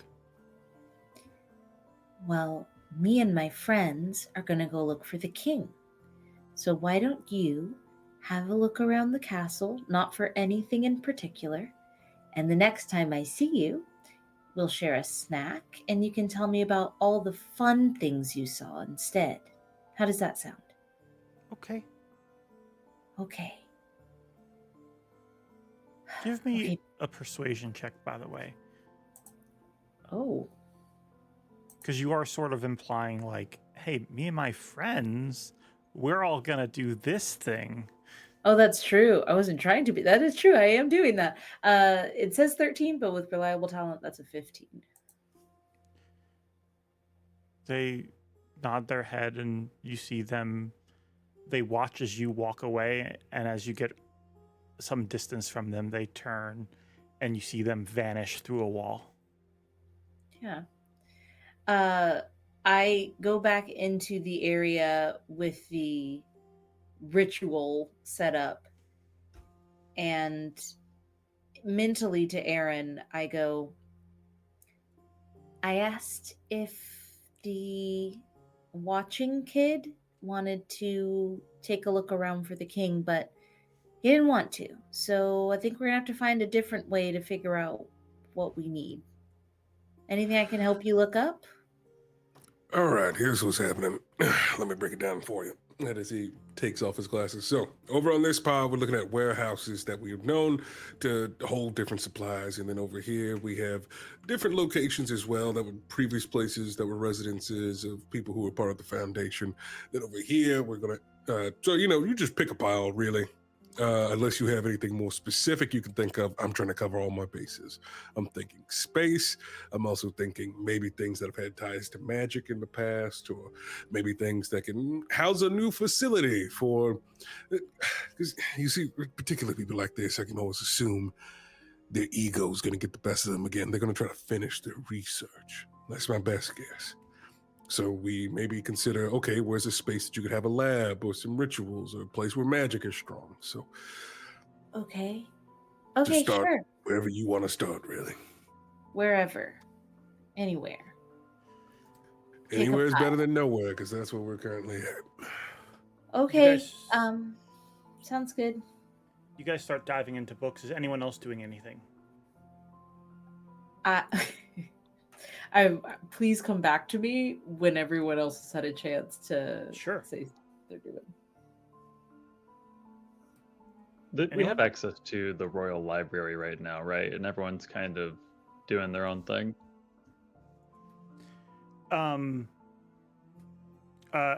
Yeah, you have access to the library. You can also go other places in the castle if you want.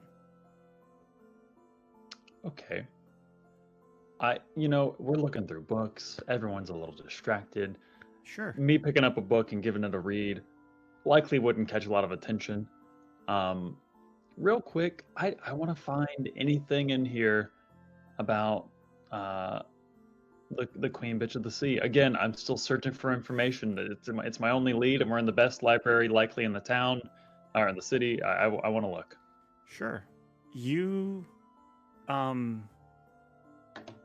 yeah, you find. Go ahead and give me investigation or religion. They're the same. No Emmys, no Emmys, no Emmys. That's a 7. That's a 7. That's a 7. You dig through and you have some difficulty finding anything that makes sense to you. In fact, you have so much difficulty doing this, you wonder to yourself, everything you find on the Queen Bitch of the Sea seems to indicate that they are a malevolent goddess who controls the sea but can be won over with offerings that often communes with krakens and will appear in the form of storms. Something about it doesn't feel right, though. Like, there's no mention of eyes, there's no mention of cold, there's no mention of any of the stuff that you've experienced. Could I expand my search to one more area and then I'll leave it? Sure, what's that?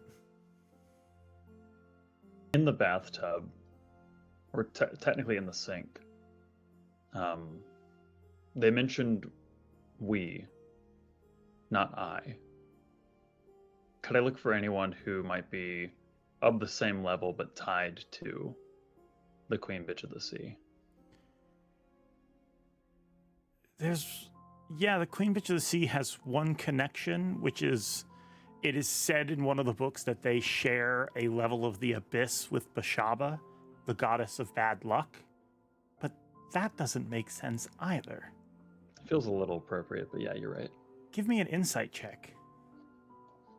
Other than your own rotten luck in life. Here we go again. 7. Thank you. You're not sure if this is leading you to the right places. Okay. I closed the book and put it back on the shelf. Anyone else? Otherwise, I don't think I really have anything specific. I guess I would be helping or looking for interesting things to read. okay. Well, Sly was the. Oh, go ahead. I was just going to, like, if we're going to explore the castle, for example, is there a part of the castle that touches the water? Yes. I would like to explore that area that touches the water. Okay. And if there is like an opening, or if there's like a place at the, I don't know, if there's like something that touches the castle that has open water, I would like to, 1, talk to Wrench, and 2, see if there's any like signs that they exited from the water. Yeah, go ahead and give me a survival check. And you can do so with advantage, because this is essentially your favored terrain. I know that clerics don't have favored terrain, but we can all agree that Una's favorite terrain is Me the like, ocean. wait a second. Yeah. Right? Oh yeah, that's gonna do it. That's gonna do it. 22. 22. You actually find openings into the castle that you don't think that the castle knows about. Like crevices that, it would be like crevices that are like in the rocks and things like that are underwater and things like that you could probably get up and like get into like areas of like brick that could easily be knocked down to enter the castle. But in your investigations, you find no indication that this suit of armor went into the ocean. None of the fish have seen anything. Wrench hasn't seen anything. So you can rule that out as a possibility. But you also, you found some unique passageways into the castle should you ever need them later, if you want to write that down in your notes. Got it. Okay. You had anything else? What were you gonna say? No, if you had anything else. Hold on. Yes, Okay. but I just want to write this down. Okay, gotcha. Thank you so much. Next, the only thing that specifically Una would know and want to focus on, they would like to go back to that room, the king's room that they were taken from. Yeah. And I saw that there were like from above there were like curtains and a second area, and from their only experience fighting the puppet master or the puppet mistress, that's where they were always hiding. So if there's any kind of like vault area where we could look up there for things, you'd note that this would be like Una notes this and understands this and thinks about this because of the cracks in the water, or in the brick, and so then thought, oh yeah, there could be from above. I'm gonna come back to that. Sly, what was the last thing you want to do? Yeah, I just wanted to slip away. Okay, and do what? I'm gonna go ahead to talk to Arthur. This is not the library I'm interested in if we're in research mode. Okay. You start to head out to talk to Arthur when you see a guard sprinting into the castle, and they're beelining it for where the prince is. Can I go into a bit of a stealth mode here and listen in without entering back into the room itself, just in case I want to get a head start on something solo after I hear what the news is they're bringing? Yeah. Give me one moment. You see them rush in, and as they do, sir, and they see the prince. The prince looks at them kind of annoyed as they're already talking to like 3 other people, and the the head of the crown guard, Captain, oh my God, names failing me. Captain, one moment, my notes. Captain Kiribo goes and like intercedes, stops them, and starts talking to them. There's a whisper, and then they approach the prince, and you can hear essentially something's been happening out in the city. Something's been like there's been sightings of something from what you can gather. All of you guys see, as you know, Una, you're investigating like the rafters, looking for if there was a way they came in this way. Aaren, as you and Zoraius are like breaking into these books and trying to find information and lore. Someone approaches the prince. Sir, yeah, there's been like 6 sightings of them, but seems like they're all over the city. Where's the closest one? Trout Stout Tavern. Do you guys wait to hear anything additional, or? In my stealth mode, I'm waiting to keep listening to every detail. But if someone runs past me, they probably, I don't know. I'm hiding. The prince hears this and tells his guard, bring them in. Bring the closest one in now. And there's a bunch of movement. The prince approaches all of you all. There's been sightings of mannequins. And you're bringing it in here. It doesn't seem like it's hostile. I don't think that matters very much. Well, all the more reason for you all to be on guard then. This just felt like too much of a coincidence, don't you agree?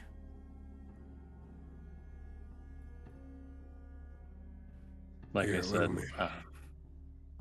showmanship. Yeah, What'd you say? in. Okay, yeah. It doesn't take long. You see guards carrying in this mannequin that is perfectly still. You see it's holding a sign, and it says on it, it's like crude writing on like a wooden sign, a message for the people of Ballroom. There's sightings of at least 10 more of these. And they set it up in the castle. And give me just one moment. Ooh. They set it up in the castle, which is here.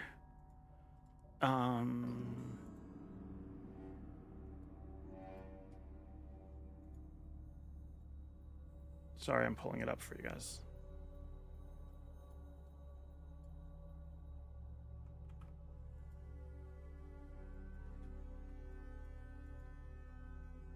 Okay.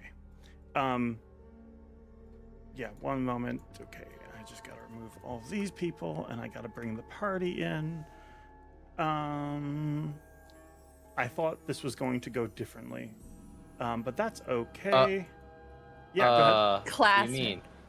Yeah, classic. What do you mean it go? You were gonna? Oh, I no, thought don't we were like gonna this. do this at a different location, not the castle. Okay. Do this quote. I'm gonna go ahead and just. I think I'm gonna Shield of Faith. You do not have to do anything combat no. related. I will spare you from that. Oh yeah. Yeah. Spare me from that, huh? You know what? Uh-huh. Spare me, and another spell have in common. You guys are brought in. You see as this thing's brought in, and it stands before you, and it looks like this. Well, that's the wrong map. That's fine. Activate. It looks like this, though. Yeah, here we go. Guards are stationed all around you as this mannequin's brought in, and it's holding this cardboard sign. And you start to hear something come out of it. And I'm going to just let you guys know that you're going to be able to hear yourselves, because I need to send this audio through to you. So if you speak, you'll hear yourself. But this is what the thing starts to say.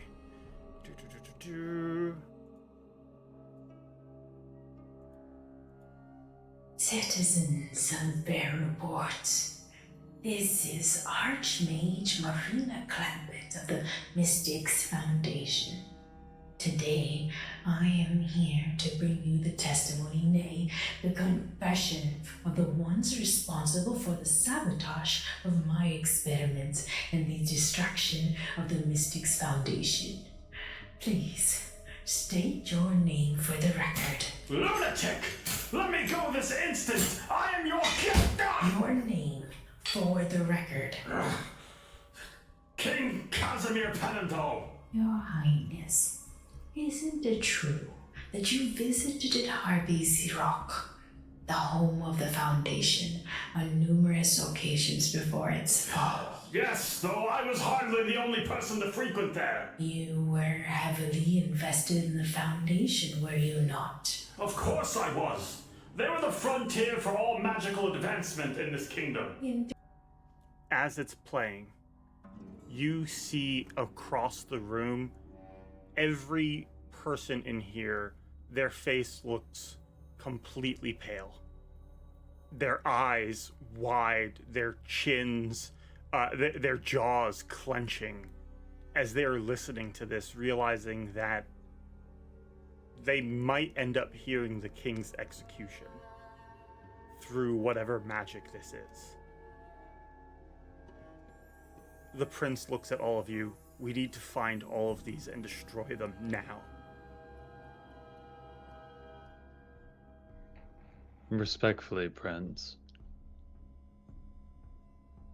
I don't believe hiding the information is the important part. It's finding your going father. to have my father's death potentially have an audience.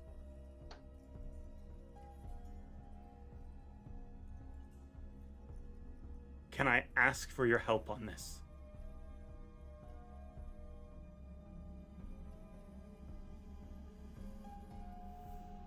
You're muted, Daniel. And we can still hear ourselves. Can I do an investigation check on the mannequin? Yeah, go for it.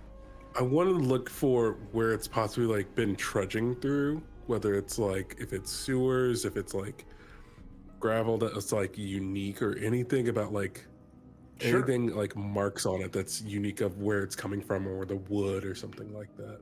Yeah, go for it. That's a natural 20. You see on it that this is a mannequin from there's basically a large part of town that has like clothing shops and things like that. You actually remember reading some point in the paper about a bunch of like clothing shops basically having to put their mannequins in storage because the crown balls got canceled. So there's like an excess of these lying around somewhere in different warehouses and things like that. It doesn't seem like there's any indication of where this one in particular came from, but the other thing you can pick up on, and Byron's getting close and looking at it too, you realize this is a magic mouth spell.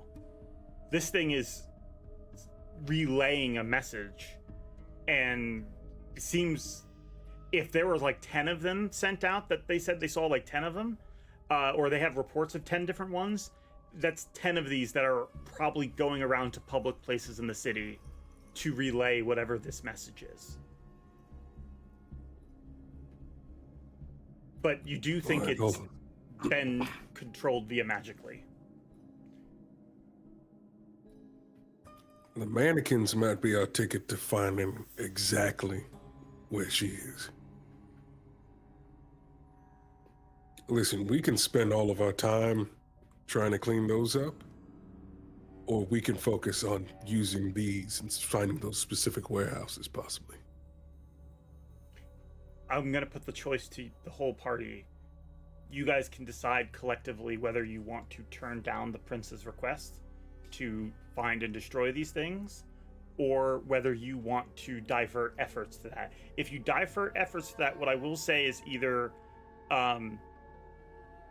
A, you guys can collectively see if you can roll well enough to find all of them and destroy them in a fast enough time, or B, you can split up and this won't result in half the party, being ambushed or something, but it will mean that a certain number of players will not be at the next combat immediately. But they would help I would like keep this quiet. That's up to you all. I would also like to investigate the wood in which this mannequin is made out of. Yeah, what is it you're looking for in particular? The type of wood. I would say that that's probably not important. There's, from what you are hearing from the guards, there were a variety of types of wood. Some of them are I saw, we have reports of a red one going down this street. We have reports of an oak one going down this street. This one in particular, I believe, is made of walnut. But yeah. Gotcha. So it's not like wood that has more magical property. I'm thinking more so in the elvish forest and stuff like that. No. These are giant tree. This is likely the Puppet Mistress is doing, is enchanting these to animate them. Seer, I will lean on your opinion here, but I personally would rather find the king than focus on the civilians and the echoings of these mannequins. It's silent in your head, Aaren, but she does slide her gaze over to you, wanting to hear your opinion at the very least. You're muted again. My voice will go out to you mentally and say, I assume the conversation you had with the prince did not go well. He is very much even more on edge. Yeah, but that's because him and his whole bloodline are determined to hate me, which, if that happens, Fair enough. So, this is one of those moments. Do we try to balance the politic along with the objective? Aaren, if we waste any me. more time... I have no interest in the politic. Neither do I. If we waste any more time, that increases the likelihood of us finding the king dead. However, regardless of if we get there and the king ends up being dead, and the prince hates us, it's a tough situation. It'll be fine. It'll be fine. And she's gonna look. What'd you say? We might have to consider splitting up. But that's your call. I don't like it when we split up. You guys get too far and I can't hear you in my head anymore. I know, but I'm at full condition. I'll be heading towards finding the king. Gotcha. Sly, I'll stick with you. But I would like to ask. I guess I'm gonna ask this above game real quick. What are the cards that we don't we have no information on? Aren't there two in the deck? There's a few we have no information on. We got a few seasons worth. Yeah. Okay, got you. So we can't search through them, right? To look. We can. I can tell you what I have and what we don't have, in the cards versus what is some of the spirit cards. Okay, yeah, I'm thinking that. I would like to. I would just ask as Una. I don't know how to be useful here, but I will follow you, Seer, and I just have to ask. My curiosity is getting the best of me. I know this is deeper than the information that we have, and I need to know more. Can I see the deck? Can I see what we've yet to learn, to ponder? I cannot let the deck out of my hands, but Sly would do anything for Una and goes, yeah, I'm just thinking. Tell me when to stop. And she's like, she pulls her body to the side here, like turns and begins to slowly flip through them. And I would she's also still- like to see if there's any reaction from the mannequin once the cards get pulled out. George? The mannequin does not respond at all. Thank you. And I have put in chat a little reminder in our Discord chat, Sky, about like what cards you're seeing and the names attached Exactly. with them. So those are there as well. So I'm going through them. I'm listening out for Una to say like stop or wait or it's that one. Anything that would like pull my attention. Otherwise, there's only one more person I need to hear from, and it's Fable before I try to make any kind of decision. So I look to Fable after the conclusion of Daniel's voice in my head. Weaved. Stop at the Weaved Watcher. Sorry. Okay. Sure.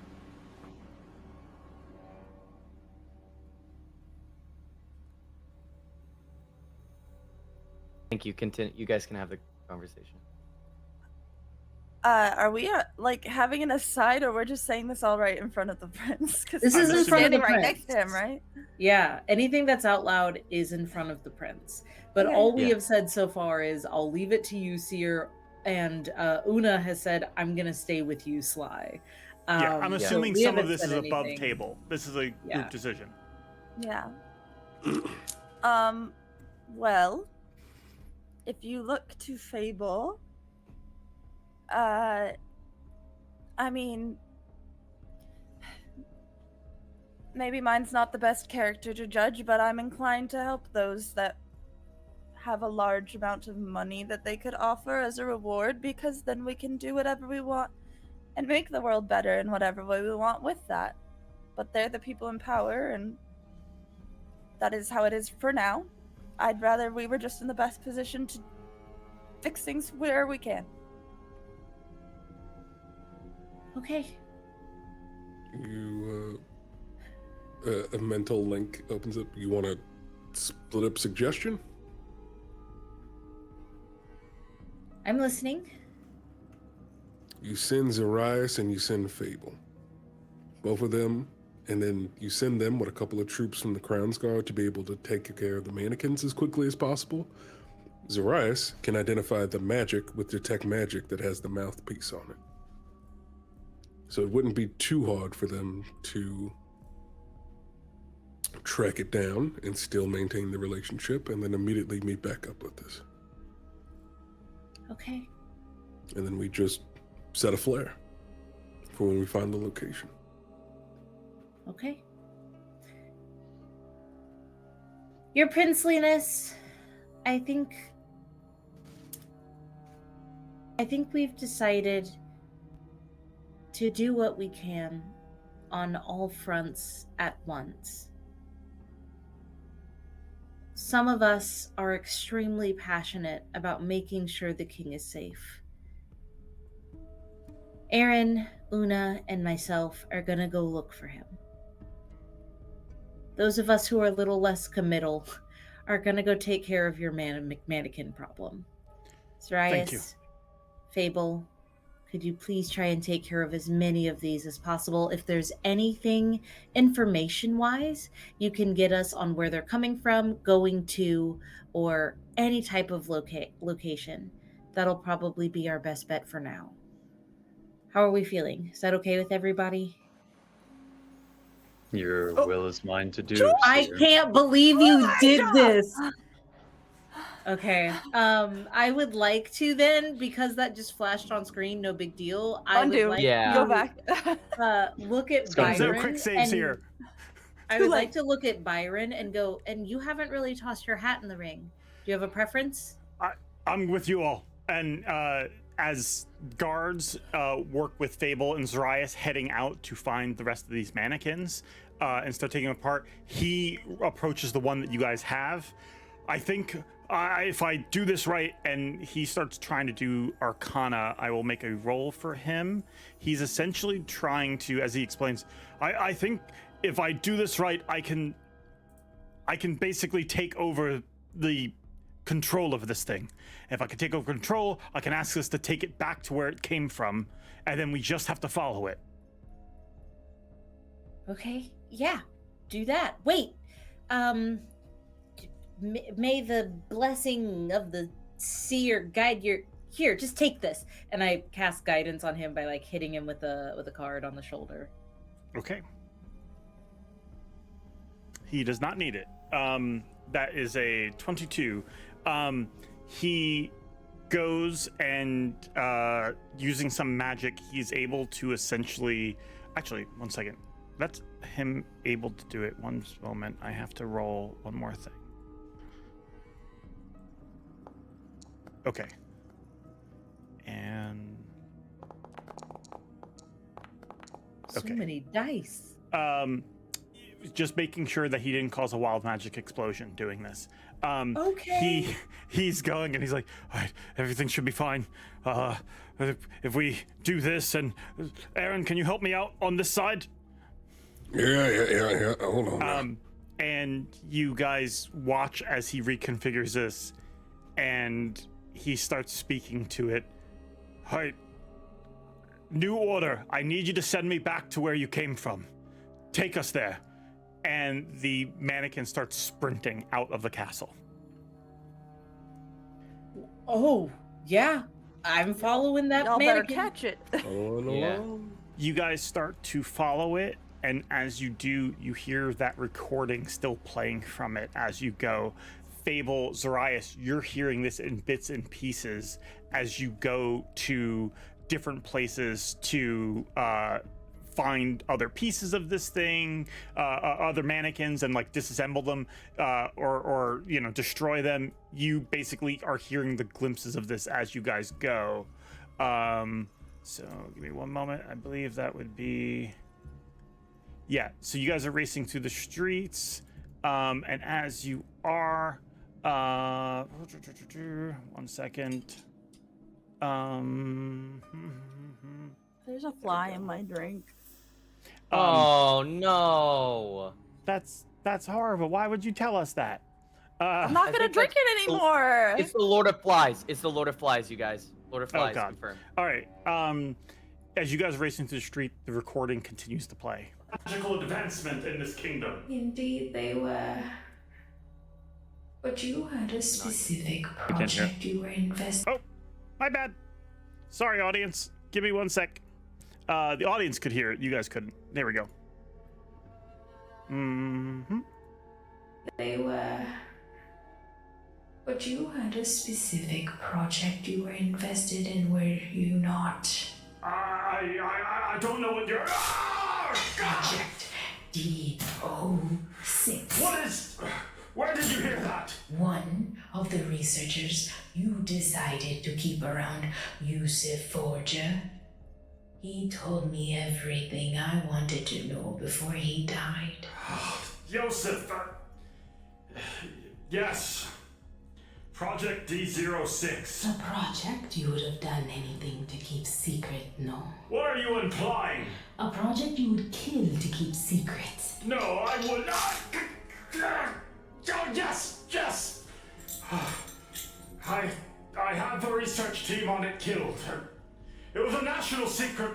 I had to keep our citizens safe. And that is why you had to wipe the school off the map. No, I had no reason to. I funded them. You had the means, the unfettered access to the school. You had the resources to pay others to do your dirty work, and you had motive. No, I did not. This is a baseless accusation. Where did you even come up with this? You ignorant bitch! Name calling is not necessary, Your Highness. I still needed the Foundation. I would have been a fool to get rid of them. You expect me to believe another had more reason and ability than you. It was your experiment. It went wrong. You're just looking for someone else to blame. Ah! No, Your Highness, my experiment was flawless. That is not in question, that is certain. The only person with the means and motive to sabotage it was you. No. Wait. There's another. There's someone else. This is your last chance, Your Highness. If As that is playing, you guys are racing through the streets. Any thoughts or comments you want to share amongst each other while this is going? This couldn't blow up, could it? Like, once it finishes, we should be okay, right? Like, there's not a possibility of like another explosion, 10 of these mannequins everywhere around the city with the other, island being blown up to send a message type thing, right? Like, I'm crazy for thinking that, right? Right, Aaren? I don't know, maybe. We'll see. Byron looks back at you and just says, "Why would you say that?" I don't know. We have to consider all the options of what they might be planning. Byron looks honestly terrified at They the might want prospect of revenge. that. Well, if you don't hear Fable and Zoraius blow up, maybe it's safe. Fable and Zoraius, you do not blow up destroying mannequins across the city. Hell yeah. So either the way you've been destroying them has been somehow negating the powerful explosions, or there aren't any. But also, Sky, that's also a great idea. Please do not say those kind of things in front of your DM, because I will remember that. You have a later. giant bar ready to go just to fire off. I do. figured Have a giant bar ready to fun. go. I That would be don't a see a super bar fun there that's see a full. I bar. don't know. Yeah, there's no full bar. Maybe there. blow up a city, maybe? I'd like to make a note. Yeah. When we count, because there was one in the castle, after we've destroyed 8 on the street, I want to leave one up to hear the final bits of the recording. I want to know what message she was trying to get out to the people. Yeah, you can probably, so you guys destroy 8 of them. On the 9th one, you grab it and you start like running with it. Give me athletic checks from both you and Fable. Oh God. Also, Una would have asked you guys to grab just like a shred of wood from each of them, please. Thank you. Wow, that could have been a lot worse with my +1. 18. 19. You both racing through the streets. You're essentially like, one of you's carrying the legs, one of you's carrying the arms as you're listening to all of this happening. Elsewhere, Sly, Aaren, Una, you all are in a wagon following this mannequin as it runs down the street. It turns a corner and it runs into a building, and you see it's a large theater.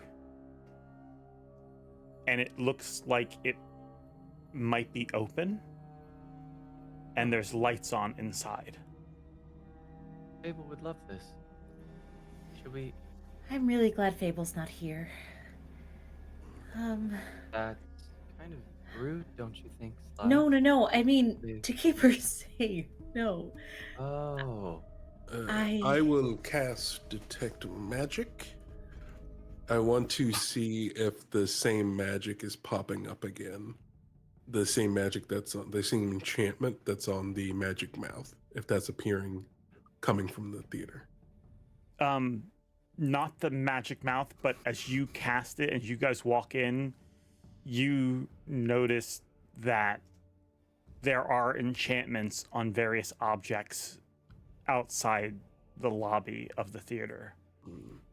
You're not sure how many objects in this place may have been animated.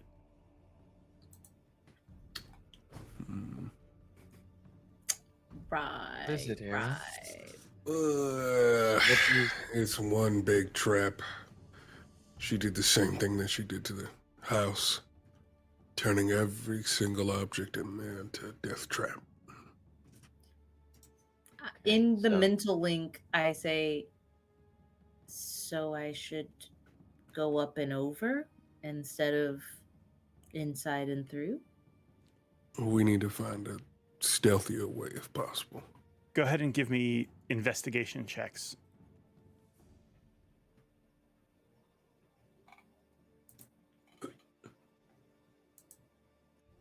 I swear it's cocked on my screen. 14. Same. The Oh, cockening. 11. Okay, give me one moment. You see,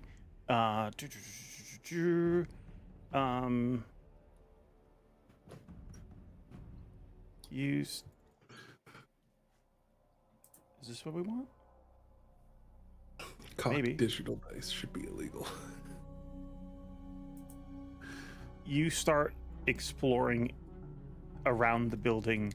You see that from the front lobby, that's going to take you in and past the front desk, and where there would be like a concessions area that would enter you into the theater. But looking around, you see that there is a side entrance which will take you backstage. I mentally send that out to Aaren, and then I whisper to Una once they round the corner and are close enough. I say, I think this is our best. I think this is our best option. To be stealthy. I'm not stealthy at all. Do you want me to do something else, like make louder noise or something that I'm good at? Do you want to try to cause a distraction from the front? I could make a great distraction, an incredible distraction. It's just when you do that and things kick off, you're very likely going to be surrounded. That's fine. Okay. They like literally whip out their claw, their crab claw. Somehow it seems bigger than the last time you noticed it. I think I can handle it. I believe in you. And if not, there's a sewer hole right. George, where's the nearest like escape route? I guess is what I'm asking. Let's see if the map makers put any sewer grates on this map. You know, a place to go into the sewer, you know. I have bad news for you. There is not a sewer grate on this map. However, that's wonderful. If you exit the building and run a small distance, you can probably get to a sewer grate. But this particular building doesn't have any outside like your guys' place does. Okay. By the way, I just want to show off. We have Una, and then we have Una Confident strolling into the front door. Wait, that's so freaking cute. Stop. That's me right now. Una convinced they know what they're talking about. Yeah. Probably Una wrong. strutting in the front door. Sly and Aaren, are you both sneaking through the back? We will sneak through the back, and I will have MaeLeFay on my shoulder. As you guys get to the back door, I need a Thieves' Tools check from Sly. Okay.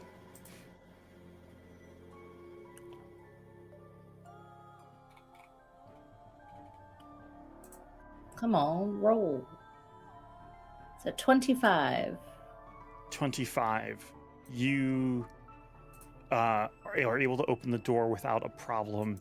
As you enter, you see that there is a long hallway in front of you with several doors on the right and a door on the left. But then left of you is another hallway, which looks like it leads to like the main opening of the theater. I see. We're not, we're not looking for anything here except for Miss Clampett herself. So I look at Aaren, mental link, I say, you don't have to explore these rooms. They could just be dangerous. If we're here for her, we should go So get her. that means we need to look for signs of where she's been walking, or blood trails, or the armor. If she put all this together to culminate in a theater, my bet is on that she's in the stage.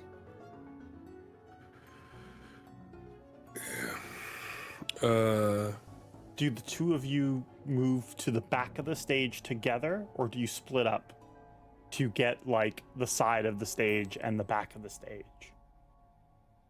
I'm right next to Aaren. I think time to we'll make- stick together, but I'll send MaeLeFay on the other side to scout Okay. the opposite side. Smart. Suddenly, all of the dice rolls have started working all at once. Ignore those. You guys start creeping. Give me stealth checks on both of you. Ooh, I have advantage on those. Can they both have advantage if I'm making a ruckus? Sure. You like walk up to the front door, or to like the front doors, and like Yeah. one side, Yeah, you yeah, just like yeah. boom, open them up. Huh. Oh. What a nice theater. What are you What'd guys, you guys get? playing? 28. Dirty 20. Did anyone Dirty take 20. my ticket? You guys start creeping through quietly. Una, Hello? you hear them make a loud entrance and yelling hello. Una, what you see before you is a massive theater. The stage is lit. You can see silhouettes on the stage of the Puppet Mistress, a suit of armor, and the king in a chair.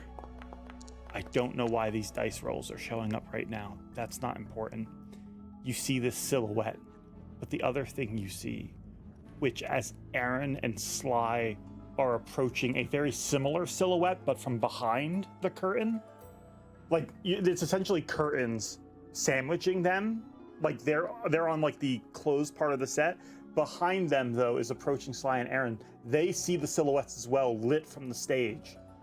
But what you see, Una, is in the audience are mannequins all around the theater, sitting there, watching the stage.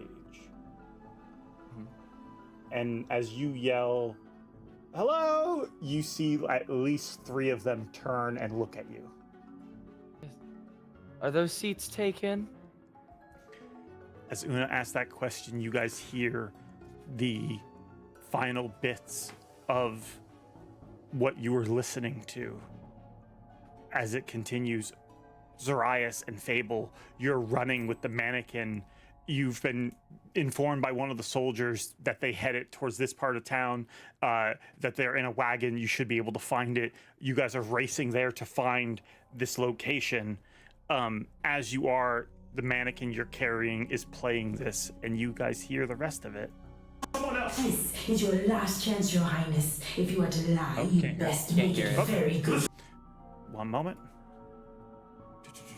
I need to find a better way to do this. There we go. This is your last chance, Your Highness. If you are to lie, you best make it very good. The Seer! The Seer! It had to be her! I don't know why, but I'm telling you, she had to have done it. You expect me to believe the lauded hero of the land did this? She must have! You want someone who has the means, the motive? No one else wields that kind of power that she had. She always did as she pleased. Damn the crown! For all I know, she burned it down because I supported it. She had her own agenda, her own plots, and she burned through anything that got in her way. She burned my brother alive! She... What more do you want? You make a compelling argument. Thank you for your cooperation, Your Highness. Seer, the king has pointed the finger at your predecessor, at you. So come find me. Answer for yourself, or the king dies and I come find you. You hear them say the last bit of this as they're walking around the king sitting in this chair. Sly, come find me or I'll find you. What's going through your head as you hear this?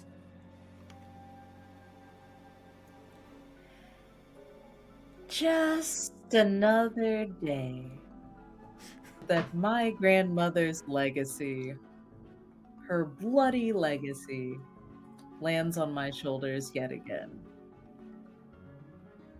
I think that's as good a place as any to stop. That is all for our Classic. session tonight. We will be starting next session at the theater. Zoraius and Fable, due to their decisions, will be late, but hey, good news! Because of their Richard. decision, the entire city hasn't heard about this accusation towards the Seer. So, Hey, we helped. you know, Can that's you turn good. off the, Can we stop hearing Oh, ourselves? yeah. One bad. There you go.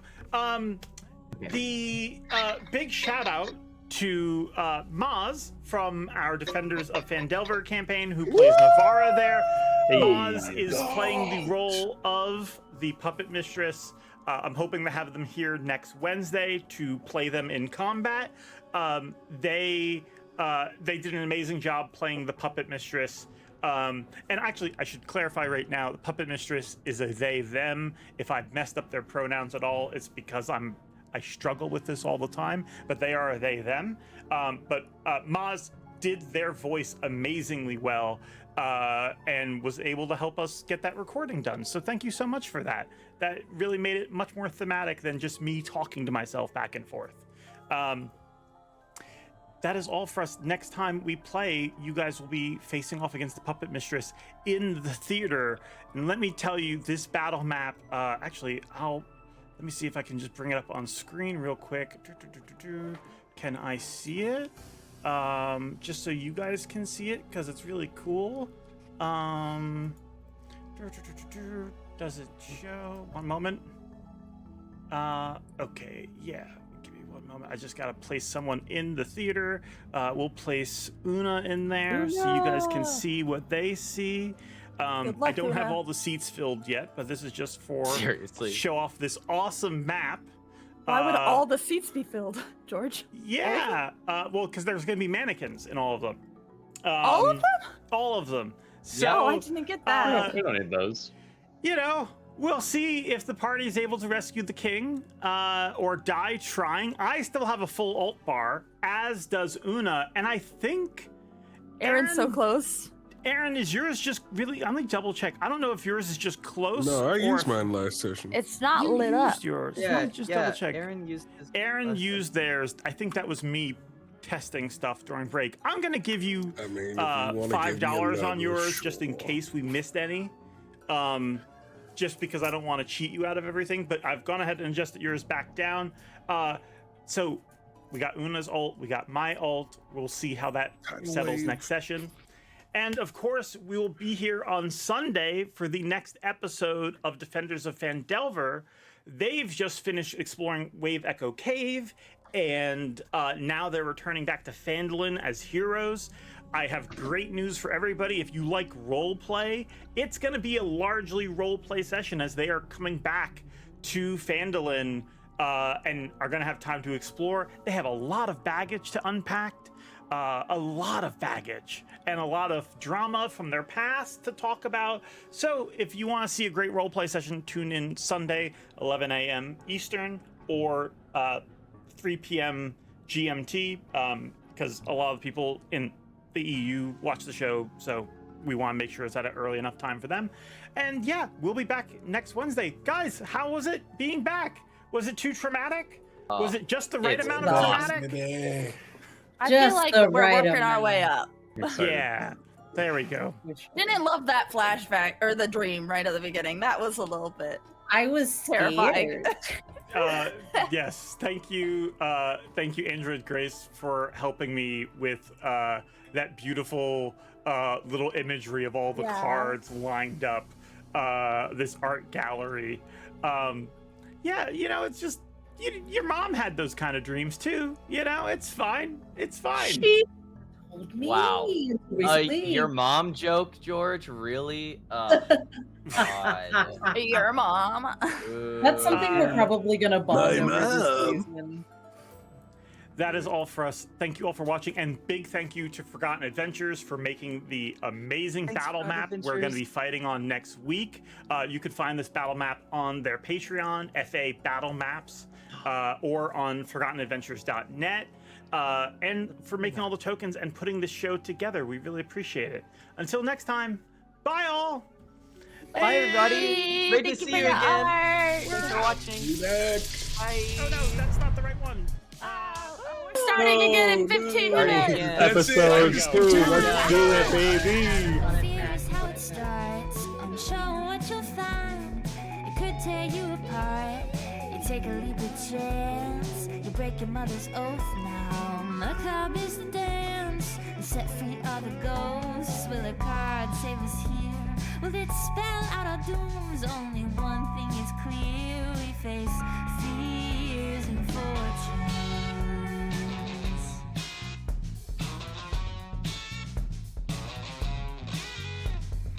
Fears and fortunes, the cards don't ever lie. There's only 14 ghosts, but a million ways to die.